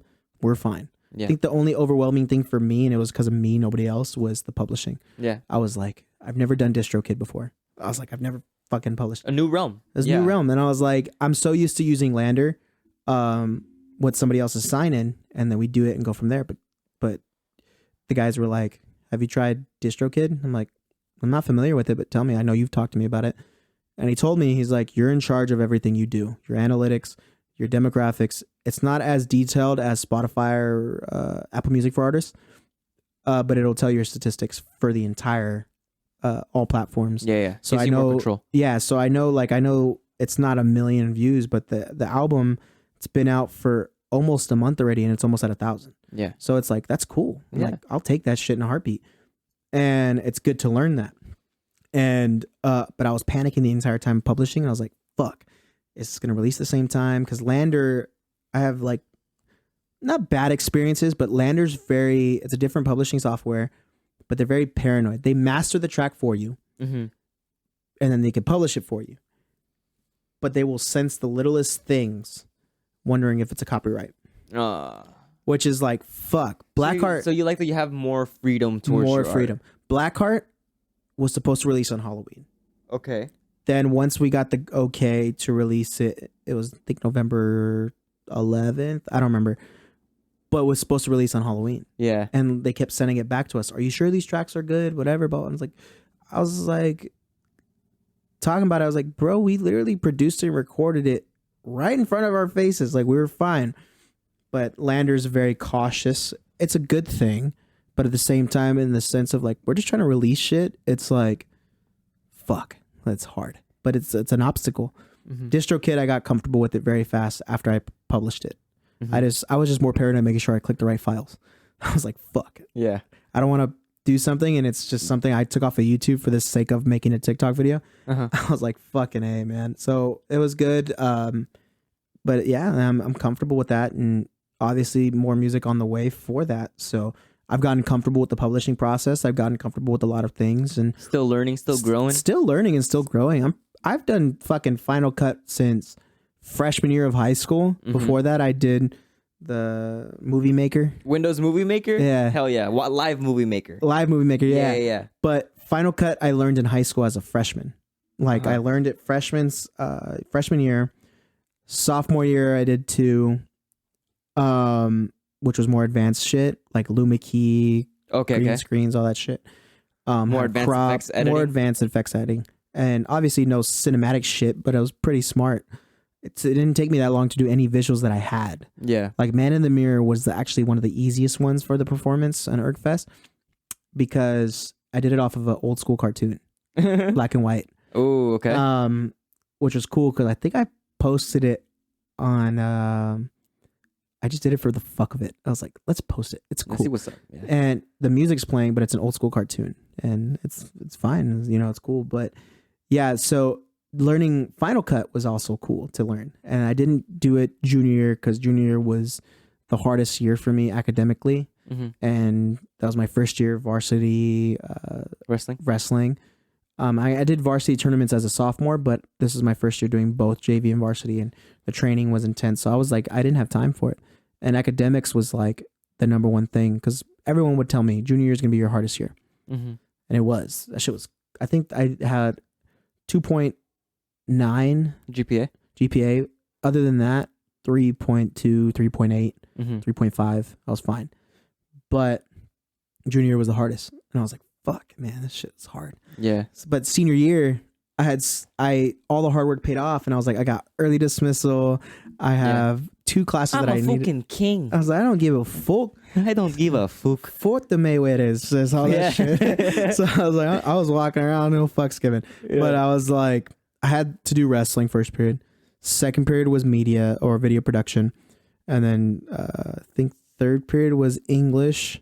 Fourth period was a TA. I didn't have to fucking be there at all. Fifth period was government, and I had early dismissal, so I'd be in the mat room just working out. Yeah, didn't care. Your zone. I was in my zone. I didn't care, but I was able to get the love of video production back, and obviously, I released something before school started my senior year for music, actually, called Established 97, one of Kenny's favorite fucking songs ever, because it's like I'm being more fluent with the way that I rap. Yeah. And I'm not afraid to talk about that because the way that I sound before versus the way you sound now, it's like, bro, what? Yeah. It's crazy because Ergy and I were listening to you see the our own improvements, shit. the progress, it's the building. It's funny because we listened to shit from years ago, the very first song I recorded that I have hidden in secret files that the guys love because it's funny. And then I listen to new shit now and they're like, you see the improvement? Yeah. And it's like crazy because you see the improvement. That's what it's about. And Ergy was telling me the same thing. Like SoundCloud, you got Samurai Jack, me with Ergy, or Ichiban. Because I was big on this fucking nasty ass, in a good way, nasty beats of like, gives you like that Asian or that Japanese realm. It's like Final Boss style. Yeah. Ichiban with Ergy was good. And we recorded that like nothing. Yeah. But if you fast forward it to now, all the shit that we have now, it's amazing. Yeah. It's crazy. And seeing the growth. The way we evolve. Yeah. I love that word, evolve. And the way we evolve as humans and as artists. It's like, fuck. Wow. There's really no way to explain it or describe it. It's just like, wow. And it's fun because Ergy, I've watched all of us grow, especially Ergy. Literally, like I said, we were upstairs in the guest room, downstairs in the other room, and then we moved to a studio. When he told me the news about a studio, I was like, we're actually going to be in a spot? And he goes, yeah. He's like, my dad has this building, whatever, blah, blah, blah. I go in, oh my God, that shit looks professional. Not saying the other ones didn't, but this looks like he doesn't have to show anybody his house. Yeah. And it's like, damn. We're reaching goals, and it's like we're having fun. We're doing our thing. We're loving it, And yeah, there's times, especially Ergy. Ergy's a fucking menace when it comes to working, man. He's a workhorse when it comes to music. I get envious in a way that's motivating, not in a way that's like, fuck this. Yeah, I get what you mean. Fuck, man, this guy's You're really gnarly. good. I'm trying to be like you. I was like, teach me. Like, there's times where we would spend, when I used to live in Corona, where we would spend like a whole day together. He has like, I don't have sessions booked, just come through. Yeah. And we just produce. Nice. Like Deja Vu, I produced it, and I was plugging it into his speakers, and I had my computer set up, and he's like, I would change this real quick, and I'm learning. I'm like, oh, cool. And that was the first beat. I gotta see you guys work. I gotta get into that studio and just see you guys go at it. It's fun. Like it's fun because most of the times I let them produce. Mm-hmm. But this, like I said, this was a fun experiment and turned into something amazing where I produced, and I was like, cool. Yeah. I get to fucking, I love this. I get to do me. I get to have fun. Yeah. And create. Deja Vu was by far one of my favorite beats because it gave it like a certain vibe, but the way we produced it, that was the first beat where I did 808s on it. And in terms of 808s, you have to mix it a certain way for it to punch through the kick. Okay. So when you feel the kick and the 808, it rumbles. Yeah. That's the pow in that. I'm not that good yet to be there in mixing, so I'm learning in that. But Deja Vu was pretty nice. Ergy kind of assisted me, but it was amazing. And I was able to do that comfortably, and it was fun. Mm-hmm. But that's the whole point with how they are, and I learn and I pick from them, and it's that mentality of just let's work hard, make this the best that we can, but let's have a fuck ton of fun. Yeah, like we fucking crack jokes. There's times where we'll like, I'll DoorDash food. Yeah, you guys want food? Yeah. Like last session, what were we doing? I don't think we were doing much. I think I was just there, and me, Ergy, and his girlfriend Nina, we just walked to Farmer Boys, grabbed food, went back. Farmer Boys is bomb. I forgot what we were doing. I just swung by. I don't know. I think Midnight was stopping by, but we were all like, we'll just work on music, and I was just there. I think we were going over our sets. Okay. That's what we were doing. We were going over the ErgFest sets. Mainly Ergy, because Ergy just wanted our take. So I was like, I'll be there. Fuck it. So I was like, whatever. And they were making fun of me because I'm doing the whole album. To like, see, you got it fucking easy. You're not even doing different singles. It's like, no, I'm doing the whole album. And I can hear them saying that shit. Like, this motherfucker. Here we go. Like, fuck this guy. And I was like, I perform it in the car on my way to work, on my way somewhere, just so I can get the flow. I have in-ears when I'm there. So I'm gonna have fun. Like we're gonna make it fun, but yeah, they were messing with me the entire time. And obviously there's certain limitations that we have in certain performances, like Midnight. If he's before me, then anything that features me, it has to be cut. Yeah. Same with Ergy. If he's before Ergy, same thing. And vice versa. If I were to go on first and I were to perform MIA and Running Man, both have to be cut. It is what it is. And it's not a bad thing. It's like, okay, cool. Continuation. That's how you work with it. And like if Midnight, one song that I was only on one song in his album. Ergy was on majority of it. Tupac. Okay. I just named it that way. I did the hook and everything. And it was actually a song that was just random. And Midnight was like, I want to put this on my album. And it's dope because you could fuck with it. We had to reproduce it because of I guess there was like a contract with the producer before. We were like, nah, we can make our own. But I did the hook and everything. And like, let's say Midnight goes on, we can't do our verses. Yeah. So it's like, fuck. Unless we were to... One day. Well, fuck it, we could do it one day. Yeah. Like we did together the album release party. Yeah. It's just like, there's a time and place for everything, And you know what? The way that we are, the way that we grow, you never know. We could be at one spot for the ErgFest now and then be at House of Blues the next year. Yep. You never know how much we can grow. But the best thing that you can do is just be ready for anything. That's all you can do. And the thing with us is they've implemented stay ready. They've always implemented that motto, especially Ergy. Stay ready. Yeah, Ergie's more comfortable. I gotta talk to Ergie again. Man, if he was here, it'd be funny as fuck. Yes. It's him. I love him.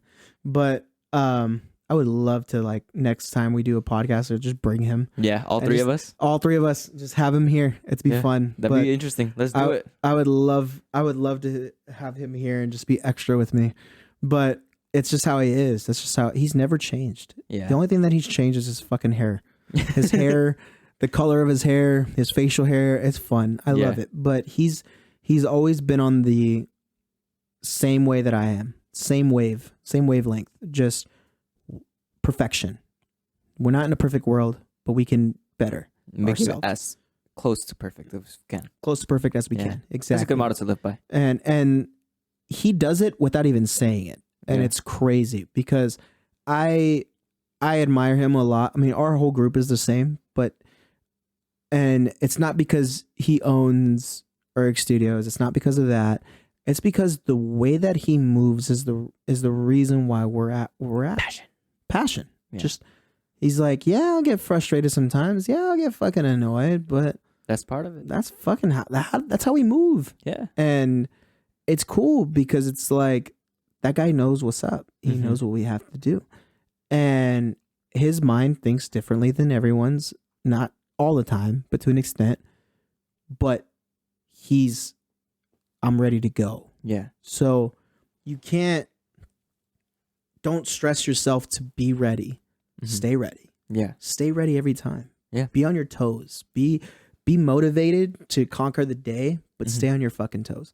Because the day you're not on your toes is the day you're going to fall flat. Yep. And yeah, there's days where you're going to come across that. Not with what you love to do, but probably just life itself. But at the same time, you grow. You continue. And that's why I thank him a lot. Not just him, but everybody in the group. I thank mostly him and Kenny because they picked my ass back up. Yeah. They said, nope, you're over here. We need Jay. That's why when they would joke around, but they were serious, Petty J's the best Jay. I'm like, what do you mean by that? And they're like, Petty J delivers bars and has a no fucks given attitude. That's what Ergie was saying. No fucks given. And I'm like, that's a fair point. And I'm like, that's pretty accurate. And the next thing you know, I just don't care. Yeah, you just win it. No, like, I'm not dissing people personally unless I do, which I've done before. It really is. Like, we can talk about so many different aspects of it, but it really is just living through art. Even that in itself, the art of not giving a fuck. Exactly. You got to learn how to execute that to the You're not max. reckless. You know your limits, but you're full speed ahead. All hands on deck. It's like you have your foundation. If not, you're building that foundation. You are not letting anybody or anything, especially people that come in and out of your life, you're not letting them destroy that foundation. Yeah. If they are there, they either contribute to that foundation or they can go somewhere else. Yeah. That's life. That's how we move.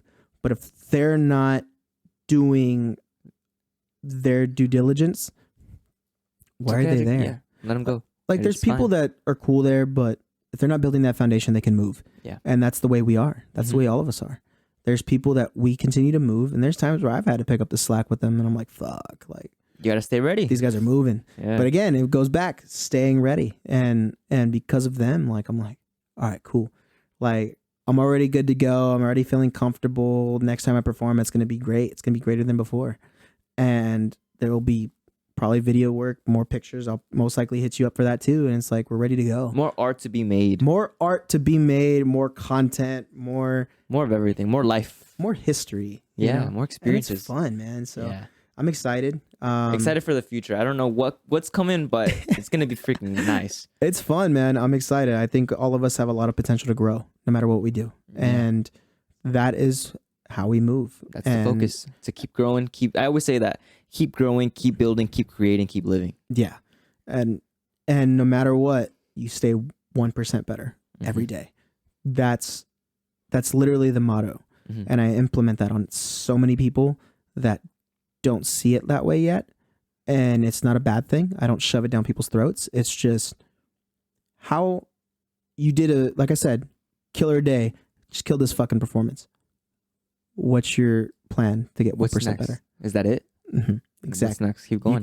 You can't make it seem like you're going to be in a dead end. So you have to be like, you ask yourself, is that it? No, it's not it. Let me grow. Let me move. Like that's how you do it. So that's why like certain songs that I've done, it's like, what's the move? Literally, that song is called What's the Move? We're grinding, we're working, we're busting our ass. Let's continue to move and make more shit happen. You make more shit happen, stay eating, stay hungry, keep moving. I'm happy where I'm at. I'm grateful for where I'm at, but I'm far from satisfied. And I think that was the great final words of this 2 hour and 55-minute long podcast. I think it's the longest one. I love it. Thank you for coming on, man. No, thank you for having this me, is the type of conversations that I love having because it's like I relate to you in so many different ways. I see your aspects in this creative, artistic way. Yeah, you see thank the you. beauty in the world. You see the beauty in people. Definitely, man. And I'm happy to see how your podcast goes. And I'm happy to see, we'll definitely bring Ergie next time. I want to. Yeah, that's definitely going to happen for sure. Because I need him here. It'll be funny. Yeah, it's going to be very interesting. Thank you for having me, man. I'm truly grateful for it. Thanks for coming on. Thank you guys for watching. If you guys happen to enjoy, make sure to like and subscribe. If you guys are listening on Spotify or Apple Podcast, go over to YouTube because we got video on here too. Any social media links, anything that you want to give out? Follow me on Instagram at JAYBOWERS. Obviously, I'm on Apple Music, Spotify.